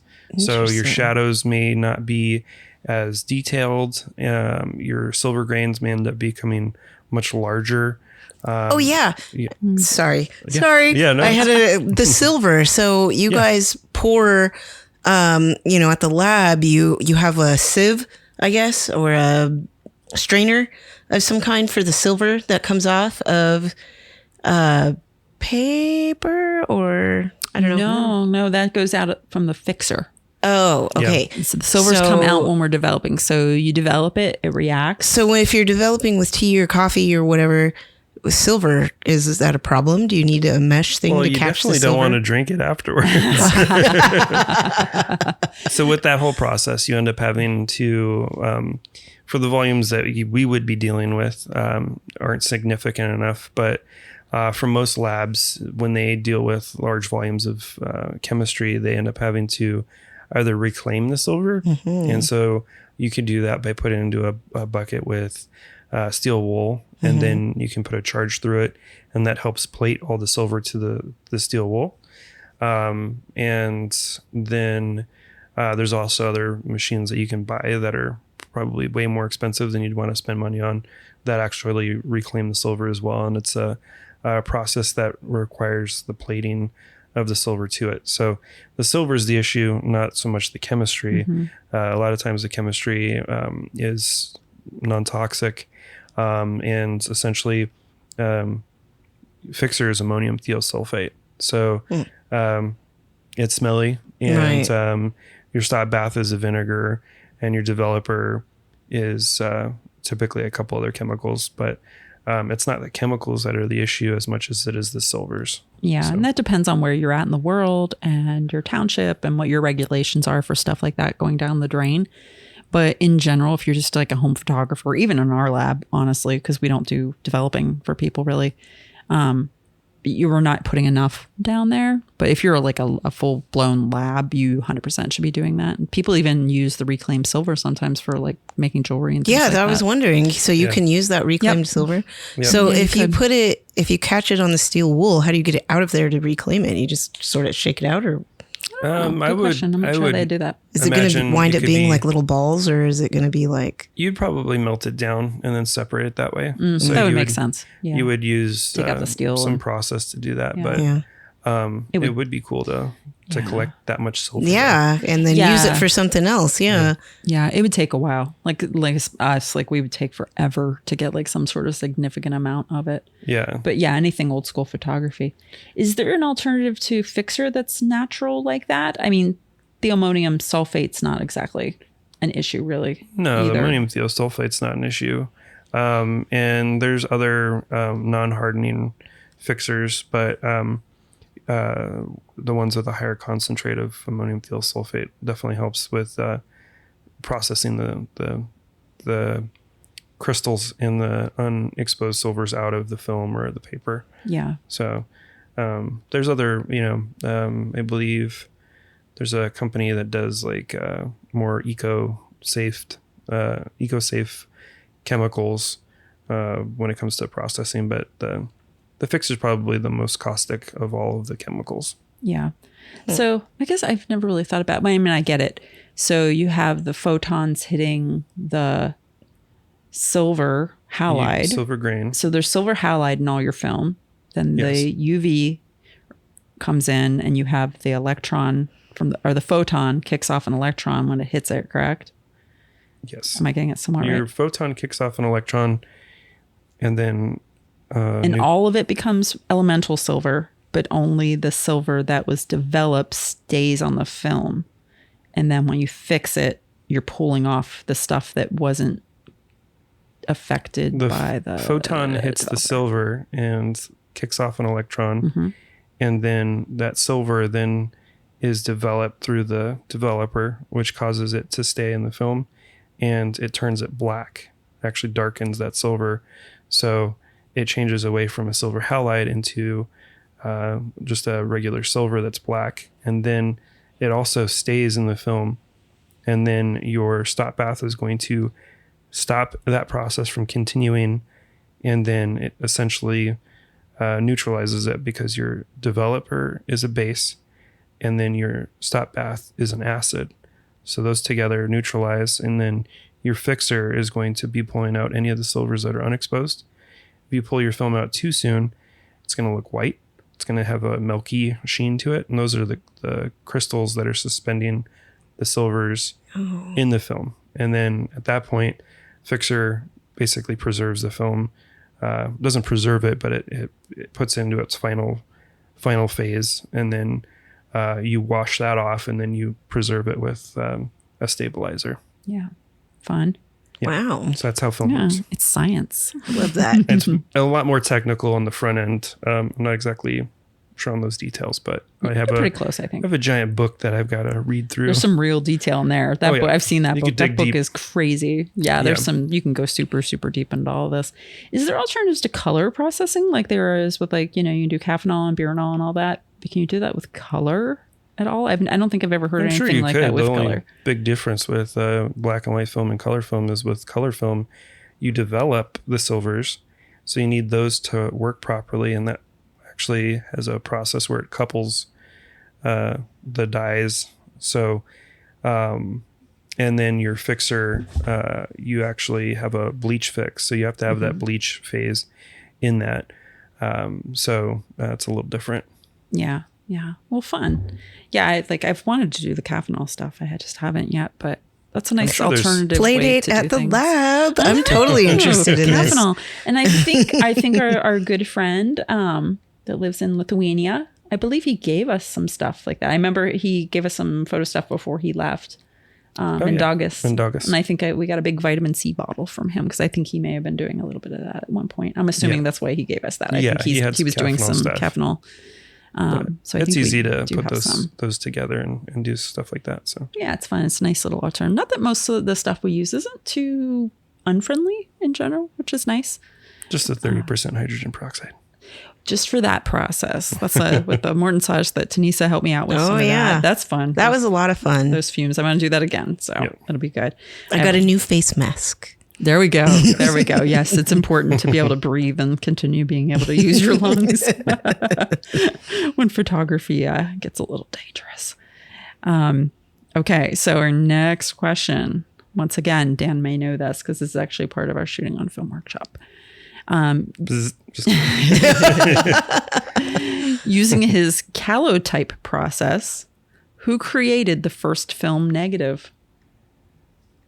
Does he remember the name? bzz. Yeah, I was thinking it was the guy who was the Kate lady who made the first cyanotypes husband.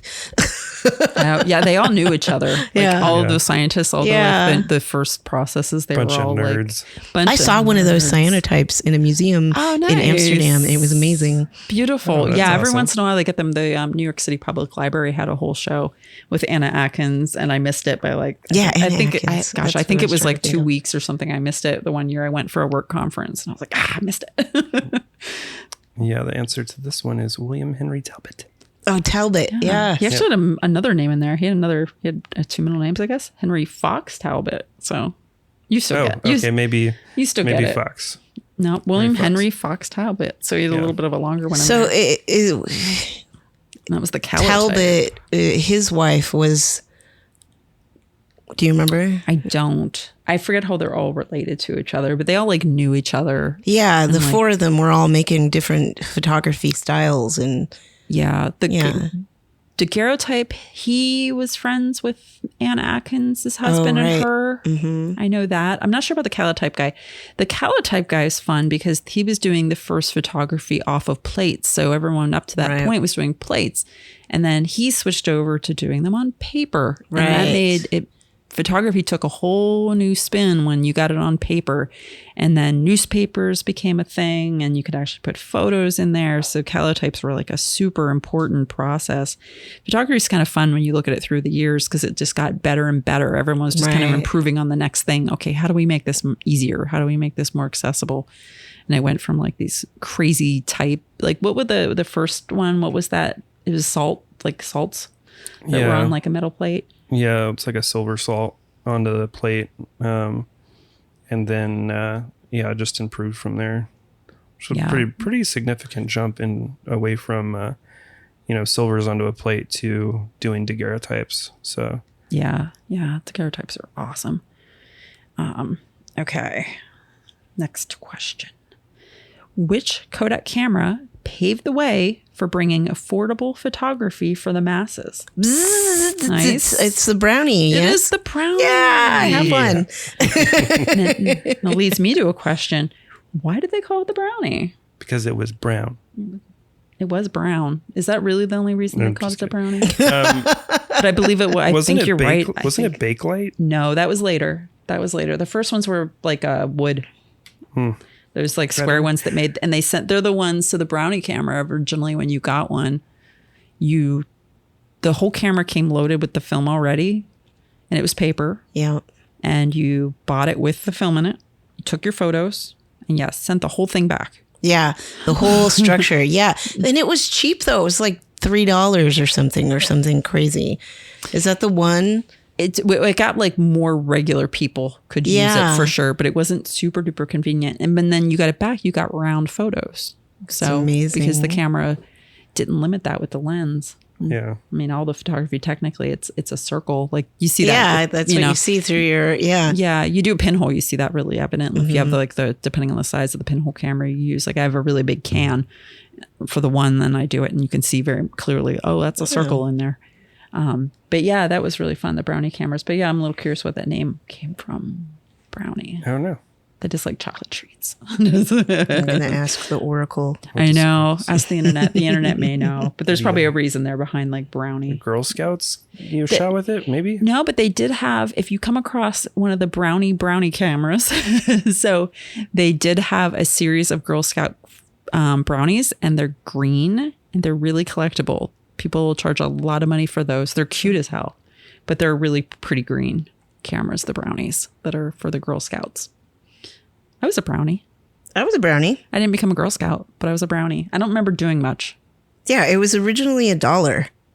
Nice. Yeah. In today's Which is money, like a bajillion dollars. that's a bajillion dollars nowadays. That's $1,000 in our money. Oh, haha. There we go. Sorry. I got overly excited. It was invented by Frank A. Brownell. Brownell. Named for the brownie characters popularized by the Canadian writer Palmer Cox. So there's brownie characters, which... Interesting. So it's like a cartoon, like or like not an animated cartoon, but more like a comic cartoon. Oh, nice. Well, now we know. That's good to know. I would have guessed I liked your brown, like brown. You know, I was all brown because I think it was actually brown. Okay, so next question: which famous aviator took the first known photograph from a plane? Charles Lindbergh? Nope. No? Nope. Good guess though. It's the lady. Oh, it's Amelia Earhart? Neither. No? Nope. You got to go back OG here. Who would be like a first one to do it? Oh, the Wright brothers. There we go. Which Wright One brother? of them? Orville. Yeah. You both got it wrong. It's What? Wilbur. It's Wilbur? Now, is Wilbur the one that lived a little longer? One of them didn't make it. So Wilbur knew, what's his name that did the... Charles Lindbergh. They did know each other. We were lucky enough that we saw a negative of a photo that was taken by the guy that designed the Spirit of St. Louis. And in his negatives, that gentleman's grandson came to our lab, and we saw a bunch of negatives of the film that he had taken of that and the plane being built. And we saw a picture that he had in his negatives, and it had one of the Wright brothers. I don't know if it was Wilbur or Orville. It was the one that made it to like 80 something. And he was with all of those guys. So they all were together. That was a really cool negative to see that. I'm like, oh my God, that's really This is a him. picture of a brownie. They look like a little bit of a weird little elfin man. Yeah, exactly. With a little pointy hat. Yeah. I like that. They're pretty cute. Brownies are in the elf fairy. That feels a little elfy. Sort of, I can see that. That name matches up. But anyway, seeing the photos that I was like, oh wow, that's like, but that makes sense. The photo, the guys with that. Yeah, that's amazing. Yeah. But the photos that we saw from that were kind of insane. We're like, what? If you come to our lab, there's a picture that's of, I just keep losing his name there. The guy that did the Spirit of St. Louis flight. Charles Lindbergh. Lindbergh. Thank you very much. There's a picture of Lindbergh on our wall in the lab, and it's from he's in the back seat, and the photographer, the gentleman that designed the plane, is in the front seat taking a picture of Lindbergh. And Lindbergh's got like this crazy look on his face, but it's like, it's weird to have this photo that's like not been published anywhere else. And we just, the grandson was nice enough to let us do a copy and do a nice silver gelatin print of it. And he's been taking really good care of all of his negatives from his great grandfather. And is a grandfather or great? I think it was great. I think is That's probably great. Yeah, he wants to do a documentary. Donald A. Hall. Yes, thank you. So Nova Hall came in. And they were recording some video, and we broke out one of the negatives and put it in the enlarger and made a print, and that was that shot of and his grandfather Lindbergh. or great grandfather, sorry Nova, he has some amazing photos in there. He had a lot of night photos, which is like kind of rare to see back in the day. Like he had some really nice cityscapes that were night photos that we've never really seen a lot of that old school style. That's really cool. Yeah, that was really neat to see. According to this, Wilbur is the one who lived the longest. He died in 1912. Okay. Which coincidentally is the year of Arizona's birth. There we go. So it would have been Wilbur that we saw in that photo. Interesting. But he took the first photo from the plane. Wouldn't you though? I mean, that makes sense. Oh yeah, right? absolutely. Look how high I am. Yeah, totally. Y'all look like little ants. Right? Okay, next question. So this is as of 2022. So this is pretty recent. On average, how many photos are uploaded daily to Facebook? How many would you guess? Oh my gosh. Big number. Daily. 100 million. All right. 100 million. You got to put your pinky by Put the it. pinky up. There you go. There you go. $100 million. I don't know. I mean, Facebook is a big place. It is a big place. I will say 101 million. Nice. It's actually 300 million. Wow. That's a lot. Oh, daily. We were off by Yeah, a we lot. were off. We Guys were a little low. By a little bit. But 300 million, and they're all probably dogs, aren't they? probably. cats, There's a lot of dogs and dogs. Cats and There's dogs a and food. good percentage of dogs, cats, and food out there. How but many that's of those amazing. are blurry? I know. You narrow it down to like the good ones. It's not as many. Yeah. But that's interesting, right? That's a lot. Daily. Think how long It's Facebook's been interesting around. to me how many people, so photography is a hard sell now, right? Because people are like, well, we all have cameras in our pockets and we all take photos. So why do I need to buy somebody else's photo?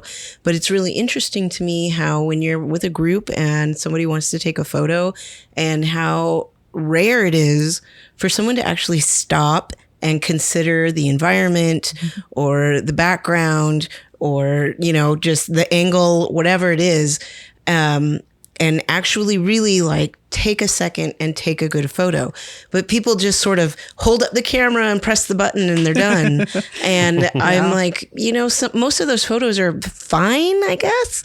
But I've seen some ones where I'm like, seriously, you couldn't take 2 extra seconds and like, you know, and also a lot of people are not, because of that, a lot of people are way less willing to hold for a moment and let someone take a picture of them.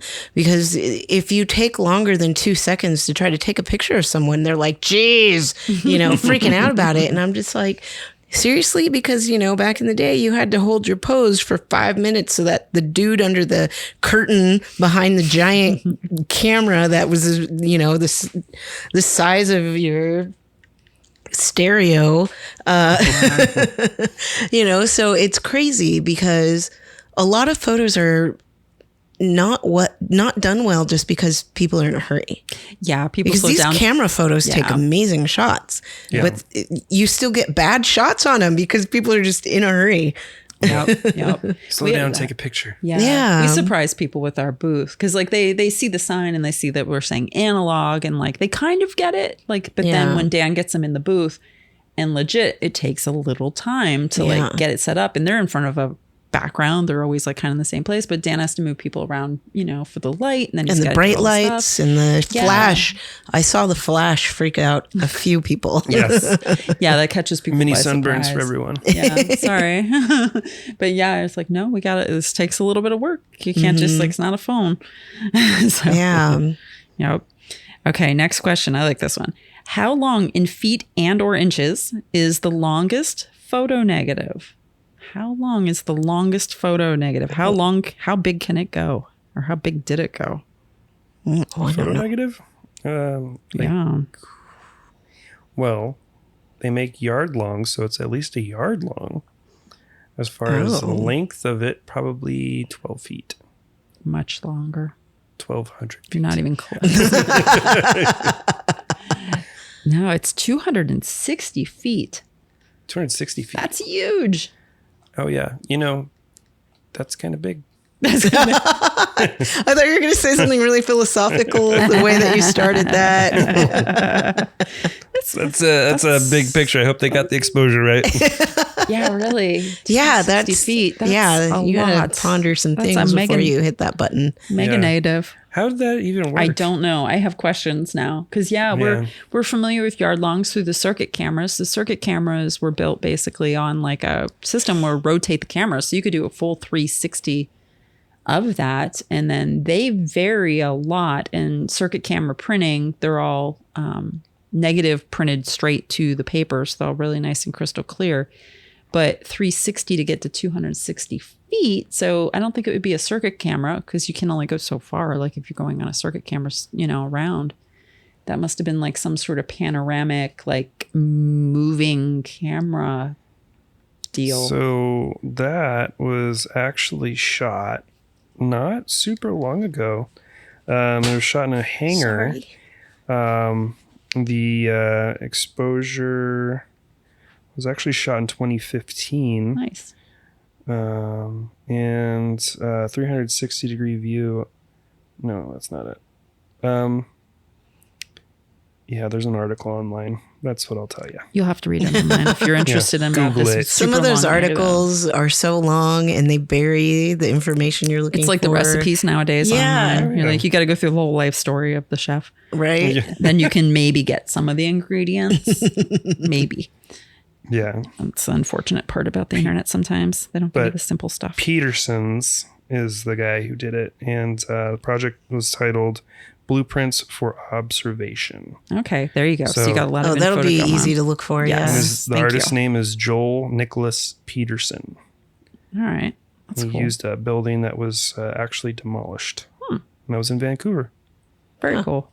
Well, good on him. That's a long night. Said one of the world's largest disposable cameras. It's clever.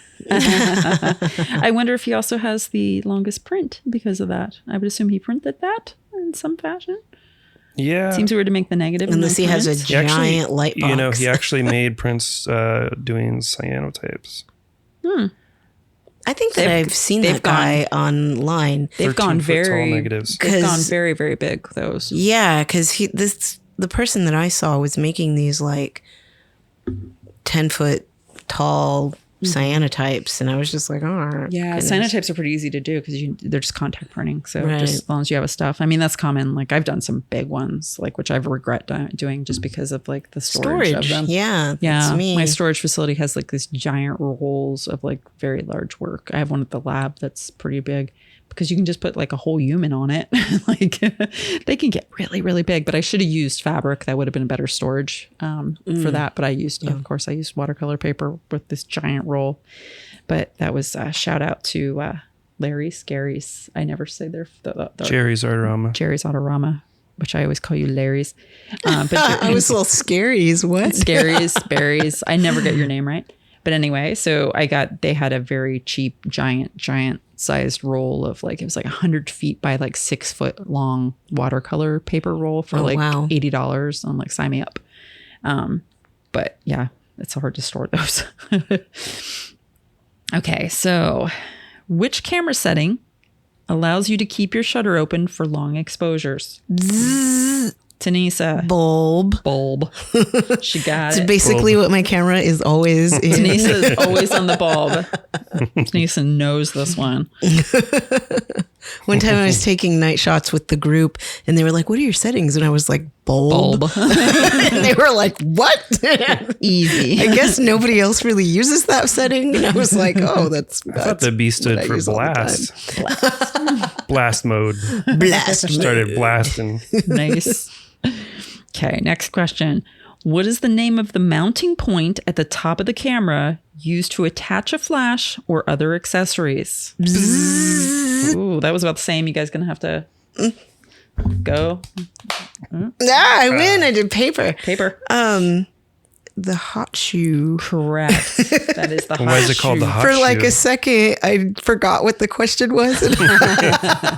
So confident in the beginning. I know. Dan, I do not know why it is called the hot shoe. So it's hot shoe because it has an electronic component to it that allows the shutter to sync with the flash. There's also what's called a cold shoe. And the cold shoe has no connectivity You have to hit the a button. flash. It's actually just a mounting point. So with your digital camera, though, it's usually 2 or 3 dots in the center, and those sync with the flash. That way, the flash goes when you take the picture. Nice. Interesting. That's a good name too. Next Hot shoe. question. Hot shoe. It's kind of a band name. Hot shoe. Hot shoe. Yes, hot shoe. Who is most famously known for their photos of Yosemite National Park? Hey, I think Dan may have got that one. Who is me? what? Dan has never been to Yosemite National Park. Is it? Is it? Neither have I. Is it Ansel? It is Ansel. Our good pal Ansel. Ansel Adams. Adams. Unky Adams. He's actually to thank for taking lots of pictures. What? Once again, Dan comes in deep, goes out soft.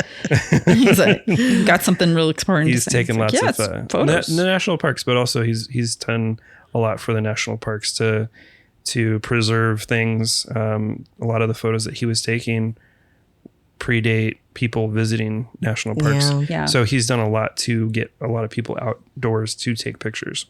So Yeah, and the importance of national parks as well. Yeah.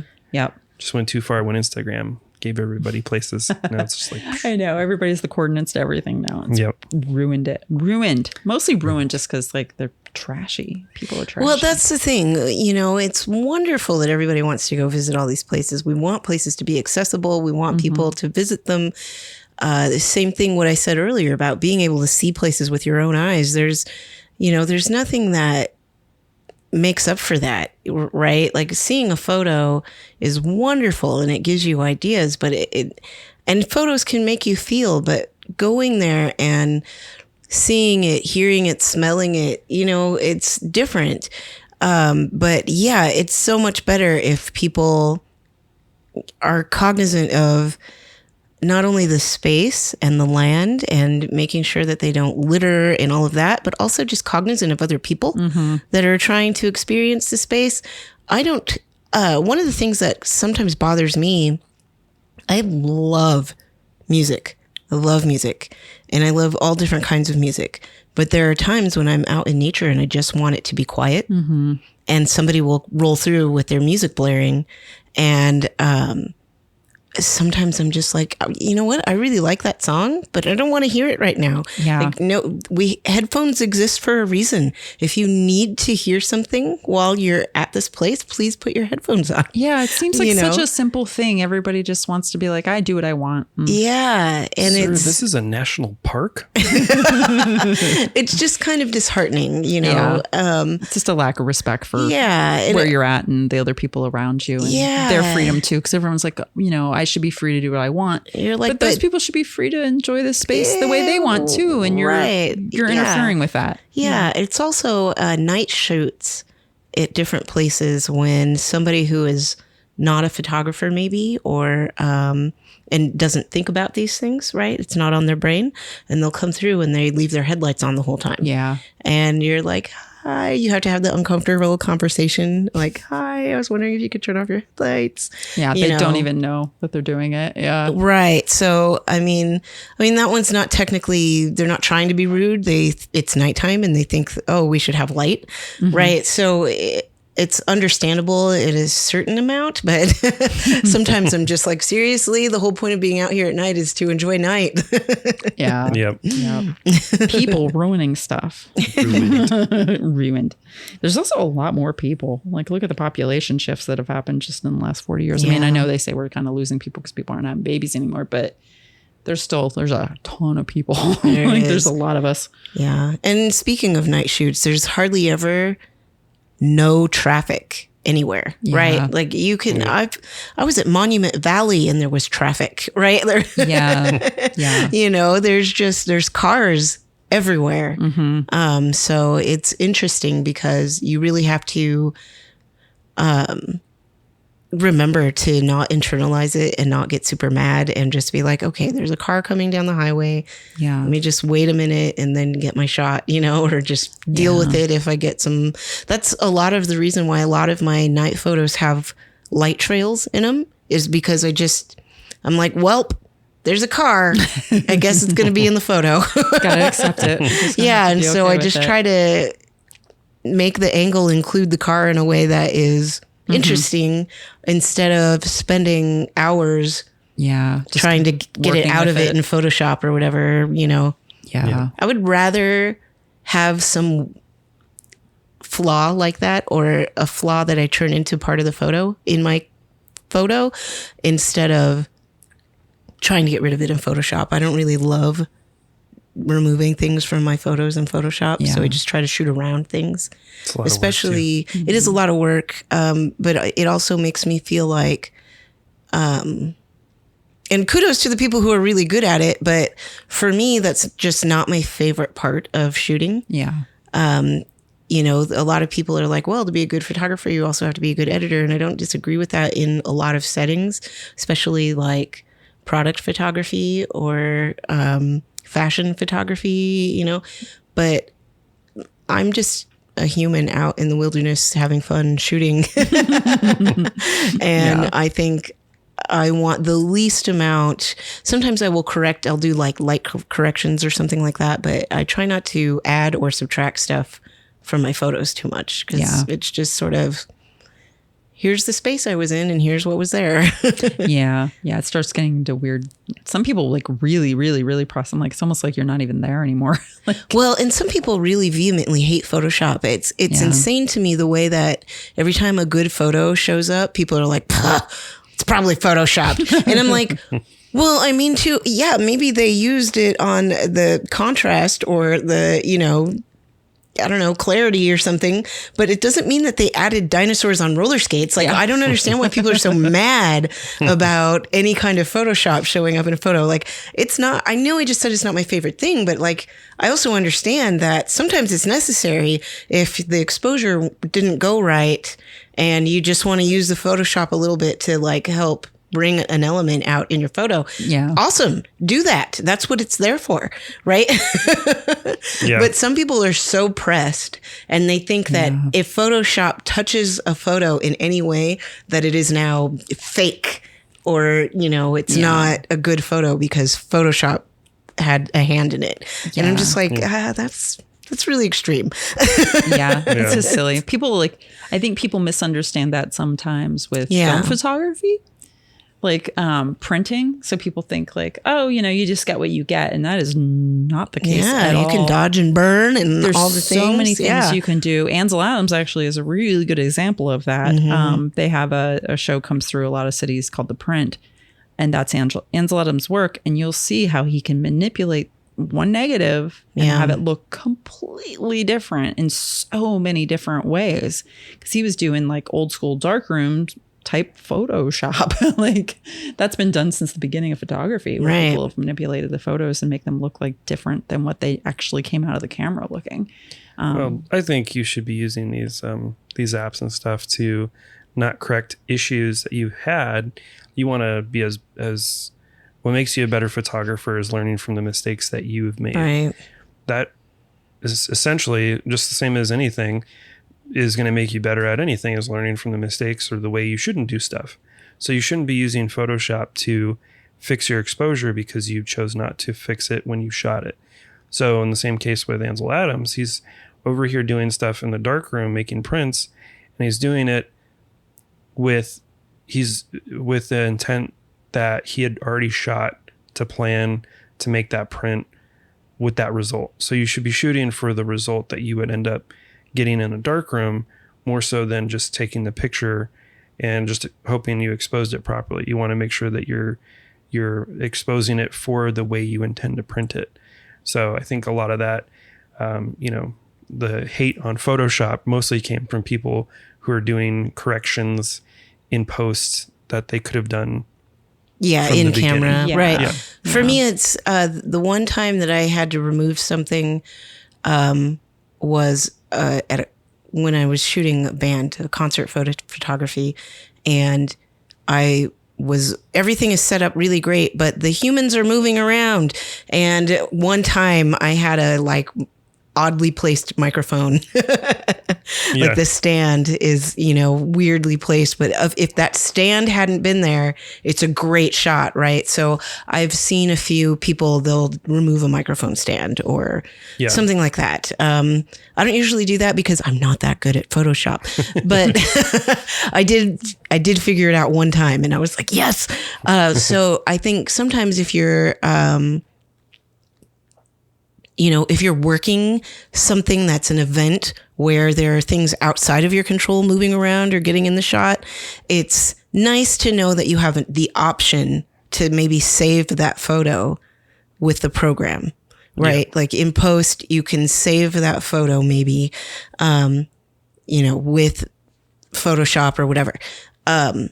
So I agree with you, and that is what I try to do, mostly because I don't really have any intention of becoming like a super Photoshop whiz. It's not really the part of photography that I like, but I'm also glad that it exists just in case I want to save a photo that I did everything right and then some crazy thing happened that was out of my control that moved into the shot or out of the shot or whatever. Right. Yeah, absolutely.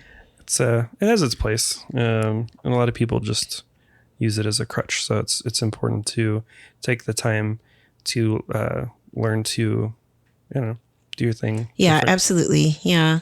And if you come home and you have a whole, I was going to say roll, but if you have a whole disc card chip of bad shots, try to figure out why. Try to figure out what's going on with your camera and what could be changed in order to fix that, I recently bought a new camera and there are so many things about it that are that I don't know how to do yet. And, there's this huge learning curve because I switched from DSLR to mirrorless and, I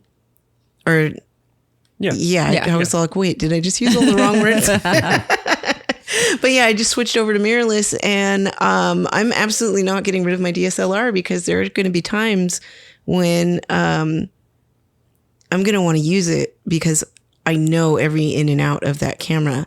So for the first year or two that I have this mirrorless, if somebody hires me to photograph an event or something, which is something I do sometimes, I might want to take my old camera because it's still a really good camera. It's just a different style, and use something that I actually know how to use instead of taking this new piece of technology and then hoping I can fix everything in post. Yeah. Yeah. Having a new camera is always intimidating. I'm like, I don't feel like I like feeling one with my camera. Right. Like and I just don't second yet. nature. Yeah. There's a lot to learn. Yes. There's always a lot to learn. So next question. What photo technology company almost went bankrupt in 2012, but is now making a huge comeback? Oh, Daniel. man. I'm going to just go out on a limb and say it's Polaroid. You're wrong. Hey, Really? but it's similar. I would have thought that too.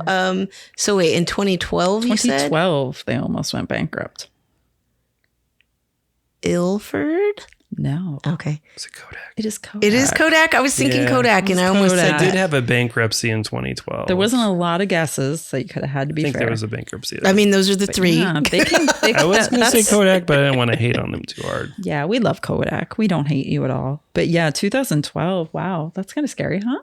Well, yeah, I mean, that's where the digital camera came on full bore, or, full power, pedal to the metal. Yeah, that makes sense. 2012, and that's kind of going out again. If you go to like we went to like Target, or you go to any of the big box stores, they used to have the yeah. very large section of digital, and that's gotten teeny tiny. Well, Even yeah, that's because a going lot away. of people just have their cameras. Now it's or I mean, their just, phone. just the phone. Yeah, Yeah. it's taking over. Well, you can order a camera online. I mean, Best Buy probably has a big selection. Best but Buy still has realistically- some stuff. I know. I'm still amazed Best Buy's around. We drove by it the other day. I'm like, Best Buy's still going. Look at go It's where you can play with stuff and then go and buy it order it somewhere on else. Amazon. Yeah. Yeah. Although supposedly they price match. So, I mean, technically, I don't know if they price match off internet, but I don't know. all right. So, who took the first known photo of another human? Of another human? Of another human. Your H's are so funny to me because sometimes I'm like, wait, what are you saying? Another human. Human? Human. Oh, yeah, because I go woman. You know Yeah. what? That might be a PA. I think it is. Yeah, if you go to, wait, I say about that every once in a while. I think we talked about that recently. You say human and huge. Yeah, there's a little bit of PA accent that gets mixed in. Like there is such a thing as a central Pennsylvania accent. I sound a little. If Dwight Schrute was really from Pennsylvania, Right. like it'd be a Dwight Schrute, but he's not. But yeah, That's amazing. sorry. Sorry, Dan. Just got his thinking face on. He was really. I've broke myself of like a lot of my PA isms and talking. Isms. Yeah, there's definitely it sounds German. Did you know that? So Dwight Schrute is Rainn Wilson, right? Mm-hmm. And did you know that he is an artichoke? The artichokes I knew that. are people who graduated from Scottsdale Community College. I am also an artichoke. No, Dan did not graduate, but he went there. I'm just the choke. He's just a choke. He's not an art. artist. He's just an art. And then David Spade, I believe, went there as Oh, well. did he? Oh, okay. I don't know if he graduated. I know he was from here and lived here. You know, Interesting. I think he was there too. Dan, we're counting on you to know the answer to this question. He's quiet over there. Yeah. I don't know. He totally You're has the gonna- squinty Let's see more thinking butts. face. He's going to be mad when he doesn't know More this. butts. More butts. So you know what? I know this one, and it was an astronaut. It was. No, I'm just kidding. The first photo of another human astronaut. In space. We skipped a lot of people. Daguerreotype. Louis. Oh, it was. Oh, yeah, I knew that. Louis. He has a full name too. I always just call him Louis Daguerre, but it's Louis Jacques Manday or Mandy maybe Daguerre. Interesting. I was going to say an astronaut, The man- just because he- I want to say astronaut. Yes, You're and obsessed. he did the daguerreotypes. So Cool. Louis is really cool. All right, next question. The thing I was going to say was, who was the first person to take a picture of the entire Earth? Oh, that's different. That was Glenn. Was that John And I Glenn? think it was one of the astronauts that was actually in It space was far one- enough away. Yeah, it was one of the be astronauts. able Was it to- John Glenn. I feel like I should know that. I'm pretty nerdy with like space stuff. I'm probably getting that wrong, but you're right. That it is one of the first astronauts John that took Armstrong. John Armstrong. Let's just mesh all the names that. They're together. all one Yep. big thing. Okay, so much like our JPEG question, what does ISO stand for? Oh, Does Dan know it? you buzz Yes, faster than and I it do. should be iOS. Yeah. It is it's not. It's ISO, Yes. but I think you do know this. International Organization of Standardization. It's for standardization. You got it wrong. You should feel bad about yourself. Wow. Well then, No, you got it right. You got it right. Yeah. Which is, that's weird. What's ASA stand for? Because they mean the same thing. So what's ASA? Is it just more of a British? ASA means ISO, and ISO means International Standard. So in Britain, because British, they use ASA, and then ISO is more American. I know Oh, that. I didn't know that. Because cameras, if you look at some cameras, old cameras, they'll say ASA instead of ISO. Huh. But it does mean the same thing, But since that's International Organization for Standardization, it makes me think there's a British version of that organization. That's actually American Standards Association. American it's Standards American. Association. Okay, interesting. But that's the British one then. So it's not British. No, Well, I've been there's mistaken. absolutely no difference between ASA and ISO. Interesting. Um, But I think in Britain they use. I'm going to stick with the British thing. I feel like I've heard something with ASA in Britain, but all right, we learn something every day, don't we? You got that one. yeah. Okay, we're down to the last 2 questions, by the way. Ba-ba-bum. Let's see, where are you guys at? I'm gonna count up, see where you're at. Oh, I have 3 like hours later. so many fewer than Dan. I have probably 5 and he probably has 10. Dan has 9. Oh, I have, You have 6. ooh, I have 6. You're not that far off. Interesting. Unfortunately, that means Dan was going to win this game. Probably. Yeah, there's 2 more. Unless we do have the ones that no one knew, so it is possible. Okay. Yes. Oh no, it's not. No, it's not possible. Even if I answer these 2, I'm still one short. You can still whoop them on 2 of these. Let's hear it. What day is World Photography Day? Bzz. Yeah, You got 365 chances here. August 23rd? No, but you're close. Oh, interesting. August 24th? You don't get to answer again. I don't know World Photography Day. I know August that 16th. World Pinhole Day is in April. It's true. It is. September 12th. Wow, you're really going to town there. I guess he was close though with the first guess. August Wasn't too far. 28th. August. 6th. Should I say 6th? Is he misleading me? It's in August, right? It is in August. Hey. It is in August. Hey. So you kind of got Fonzie over there. Ayo. Hey. What you got? What It's is August 19th. Dang. We missed it, by the way. I think I Yeah. posted up. I said Oh, did we? happy International Photography. Oh, no, I think we missed it by a day. I think we posted the day after. No, I posted. Did you? Yeah, Okay. I saw it. All right. I was I was like, oh, moving. yeah. I absolutely did not take any photographs I that didn't. weekend. We don't take That makes pictures sense. around here. We don't. Why would photos? We don't need photos. I got my memory. I'm good. My memory's actually terrible. And if I didn't have photos, I'd remember nothing. Last question. In normal daylight, the human eye has an f-stop equivalent of what? Bzz. Yeah, geez, I don't know. F8 and be there.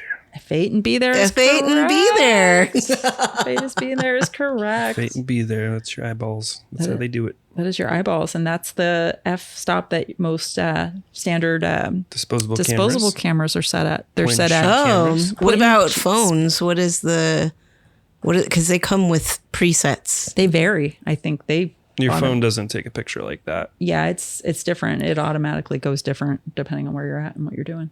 Yeah. You know, I can't actually say I know how the phone camera works. I know it has a lens, but actually most of them have like 3 lenses. Yeah, it's very different. But than I do this. know that when you take a picture with an iPhone, it actually takes multiple images, merges them together, and creates the best exposure. And Oh, it creates, like, a interesting. image. That's why photos also use a little bit of AI Yeah. to give you a better image. Yeah. But yeah, disposables using the F8, that's sort of so if you're in doubt on what you want to be shooting outside and you're like, I don't know any settings here, Try an F8. put it at F8 and match up your ISO of your film up with your shutter speed. And there you go. So it's like a version of Sunny 16 that's what Sunny 16 is. So in sunny situations, F16, and you match up your ISO with your shutter speed. So if you have a 100 speed film, put it 100th of a second and then shoot at F16 in the sun. But you're going to get spots that aren't quite as bright, a little lower. But if you're at F8, you're still going to get everything in shot, like unless it's like extremely dark. But in general, you're going to get an exposure, even if it's a stop or 2 off. But that's why they put those cameras at F8, because almost everything you're going to take, it's going to be pretty much right there. And then those cameras are set with what, 400 speed film? Most of those? 800. 800? Yeah. So Yeah, and it's interesting what you just said about the phone. So I purposely just took a photograph of the 2 of you with my iPhone. And Dan, you're in the corner and it's kind of dark. And I have the sun behind me and it's only shining on half of Stacy. But the photograph that I took has perfect lighting. Yeah. Yep. They pretty much, the way photos are taken nowadays have significantly changed because the ISO is actually through the roof. Yeah. Like it's insane high ISO, and it takes a multitude of images, blends them together almost seamlessly, and creates an exposure that like looks good, and the photos look good.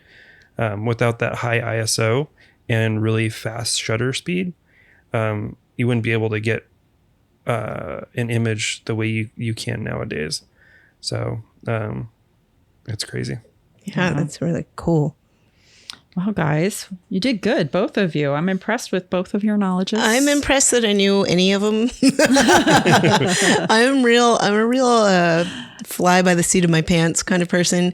So obviously, yes, I purposely learned, a few things so that I, could actually have a little bit of control over what I'm doing. And when I'm shooting for work, I do a lot of work events. And so when I'm shooting those, I'm paying attention and but when I'm just out and about and we're walking around with the group or I'm doing, I'm just sort of shooting whatever. I'm not, people will be like, what are your settings? And I'm like, I don't know. I guess I better look. I don't know. And I generally like most of my shots. So there you go. It's working. It's working. Yeah. You're doing it that way. So, guys, good job on that. I guess it's a good time for us to talk a little bit about just some events coming up because we have some stuff that's on the horizon. And I also want to pimp out PFR Creative Club. PFR Creative Club. So Tonissa and I run PFR Creative Club. And PFR Creative Club is basically people that want to have fun, enjoying a group activity in a very laid back, non-judgmental environment for art, which is the best way to put it because we are laid back.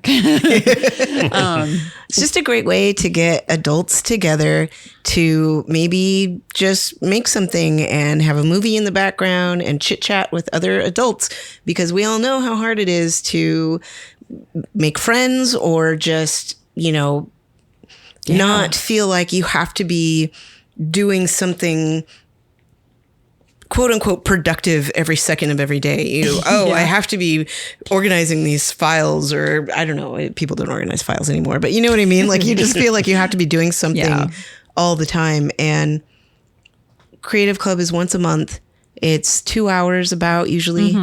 And it's just time to, somebody from the community will teach you something fun.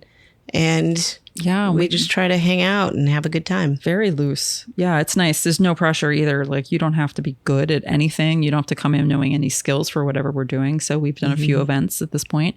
We did a watercolor night. You don't have to have any watercolor skills. We did one that was a collage night. Once again, we didn't need any skills. We did crochet. You definitely don't have to have skills because I left with one row of stitches. Yep. But we keep it really, really loose. We have it at PFR, so we have it actually at the dark room. And then the better weather is coming, which is so great for us because we're actually going to be able to go out in the backyard and do some stuff, not just stuck in the lab a little bit. We kind of took a break of the lab just because the lab has we don't have air conditioning in the lab. We have a swamp cooler, and with the humidity when it went up, it was really hard to keep up. But now it seems to be pretty much keeping up now that we're in the low hundreds, not in the high hundreds where it was for a little bit. It was too much. But keep an eye on our Instagram, and our Instagram is just PFR Creative Club. I think that we just put PFR Creative Club, right? Yeah. Yep, PFR Creative Club. So you can follow us on there, and then we cross-reference over onto PFR's Instagram as well. Yes. But if you're local here in Phoenix, keep an eye out on the schedule. And it's really, it's adult only. We're not a drinking group. We're not a dating group. But we welcome everybody. We're really open about everybody. And then we'll put up our events on there, and then you can just register, and just so we know how many people to expect, basically, especially depending on the event. And they're all free. We try to do that just because, everything comes at a cost nowadays. You can't leave your house without paying $20. So we try to have it as a free event as well. We also don't want it as a selling event. So don't come trying to pimp yourself to everyone else in the group. We don't want that either. But yeah, we try to keep an eye on things and make sure we're making a nice, open, fun. Fun is the thing that we're trying to do. Just make it fun and like no pressure. We usually put a movie with most of the events we're doing. So we usually have something that kind of goes along in the background too. So we got PFR Creator Club. Please join us. And then what do we have going on? So we have a few workshops going on this month. We have a black and white film development class. We also have a black and white printing workshop. Not sure what else we have up, but I know those two are for sure up on our schedule. Yeah, both are fun. If you've never developed your film, it's way easier than you think it is. And if you're looking to save money because it's expensive, you're going to save a lot of money learning how to do that. Yep. And then printing, amazing. That's the final form that film was supposed to be seen in. And it's like magic watching it come up on a tray. Yeah. So might as well make your prints in the darkroom, which is fun. And we actually recently just applied to Phoenix Flea. So hopefully we get into that. Yep. We've been in that the last couple Phoenix Fleas that they've had. So we have a pretty good chance on that. We'll let you guys know as soon as we get in, but that will be on Small Business Saturday. And that happens at Heritage Square Park in Phoenix. November 25th, I believe. Yeah. So that Saturday right after Thanksgiving. And that's really nice because you got a lot of nice makers. It's a maker market. So you get everybody local from Phoenix, just making all kinds of stuff that go to that market. It's super well attended, but hopefully we'll get into that. We'll let everybody know. We have a pretty good shot doing that. And then we had, we were just part of Gathering of the Ghouls, hosted by Terror Trader. And they just announced that they'll be doing a December to Dismember. A Christmas to Dismember. Yes. Yeah, Christmas to Dismember. Yeah, which is like another horror con, but Christmas themed. Yeah. Which is fun. So we have yet to come up with our costumes for that. And we have to apply to them. Yeah. They haven't put the apps out yet. So we're going to, as soon as they put that out, we'll put that out. But that'll be December 1st and 2nd. And I suspect we'll get invited back to that. I think they liked us. We did pretty good. And we did pretty good there. So that'll be fun. It'll be fun to figure out I think they're going to have a Krampus there. So you can get photos with Krampus. What? Yes. That sounds super exciting. But I'm sad out of town now. Yeah. So we got to figure out something with our booth. We'll get something there for you for Christmas, a dark Christmas, because they're very moody photos. But our next event is going to be aptly for October, which is great, spooky month. The Witchcrafted AZ, they do different kinds of markets. And the next one coming up on October 7th is I never say it right, Samhain. Samhain. Samhain. I'm a bad witch because I don't know what that is. But their market's coming up on October 7th at the Glendale Civic Center.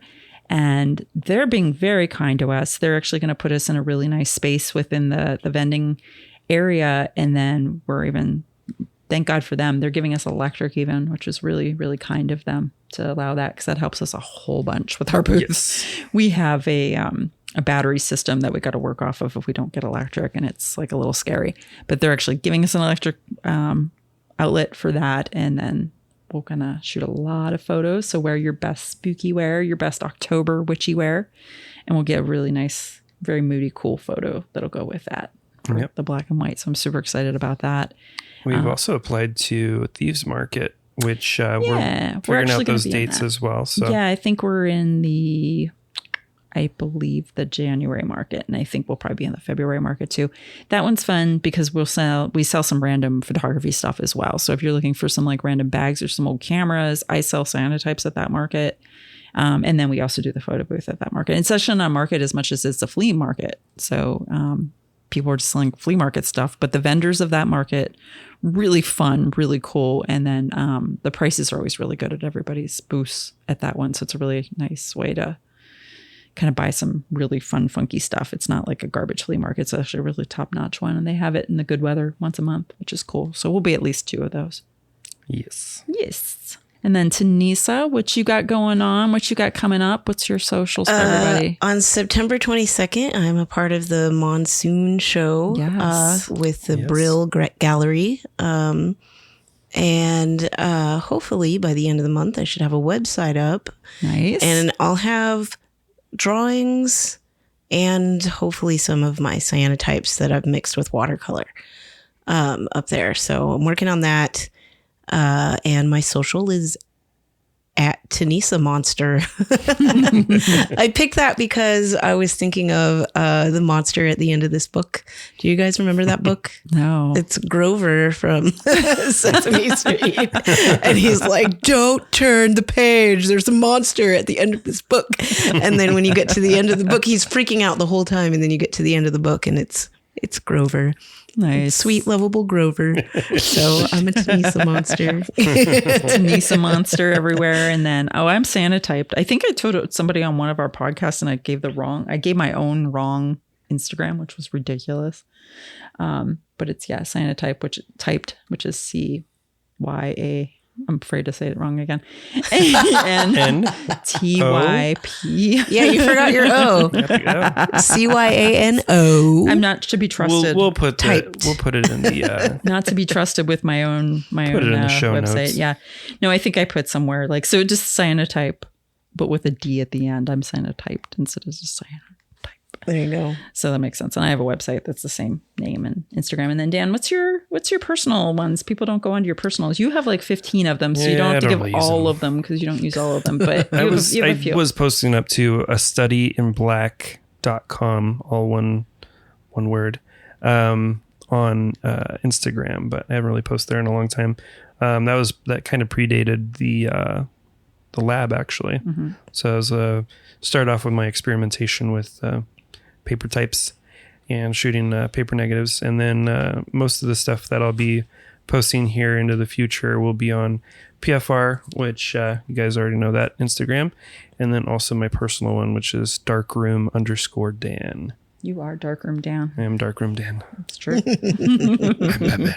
I'm Darkroom. I'm vengeance. Yes. I should just be walking around like, I am vengeance. And you'd be like, seriously, little 5 foot you? Like, I don't know about that. Don't test me. Do not test me. But thank you to everyone listening to us. And then, like I said, we're going to be on weekly now. So you're going to get more of us. And then, like I said, this next ones, we're going to go over, whatever we want. But I'm sure it'll be something that'll be interesting to listen to. We'll research and stuff. And this is our opportunity to do our own research on different photographers, processes, and share our findings as we learn them. So yeah. It'll be a great opportunity. A little report for us, basically. It's like back in school, we got to do a book report. And I'll be sharing a lot of the content that we end up researching. I'll end up sharing on our newsletter, which you can subscribe to. We're actually on Substack, which is awesome. So Substack .phxfilmrevival.com is where we're located with our newsletter that goes out. So we have a newsletter that goes out on the 1st, and then obviously our show note type thing will include on our findings and research stuff. We'll include on the Alchemy of Light, which is part of that newsletter. So what's the silver print is the name of the newsletter? The silver print newsletter. Newsletter. Yeah. Will be in your inbox. And then do we know who the next podcast is coming out when we put this out? Who's our next one? Our next one's actually Andrew Peelage. We were saying his name wrong, but apparently that's common. Which his will be out next Tuesday. Yeah. So we got Andrew, and Andrew's doing the show. He's the one that owns the gallery, the Brill Gallery, that Tonissa's doing her show in. He is indeed. Yeah. So he's a local guy that's doing some great stuff for film photography, and his work himself is amazing. And we got a nice long talk with him, and you're going to learn a lot about the guy. I just blanked on his name. Andrew?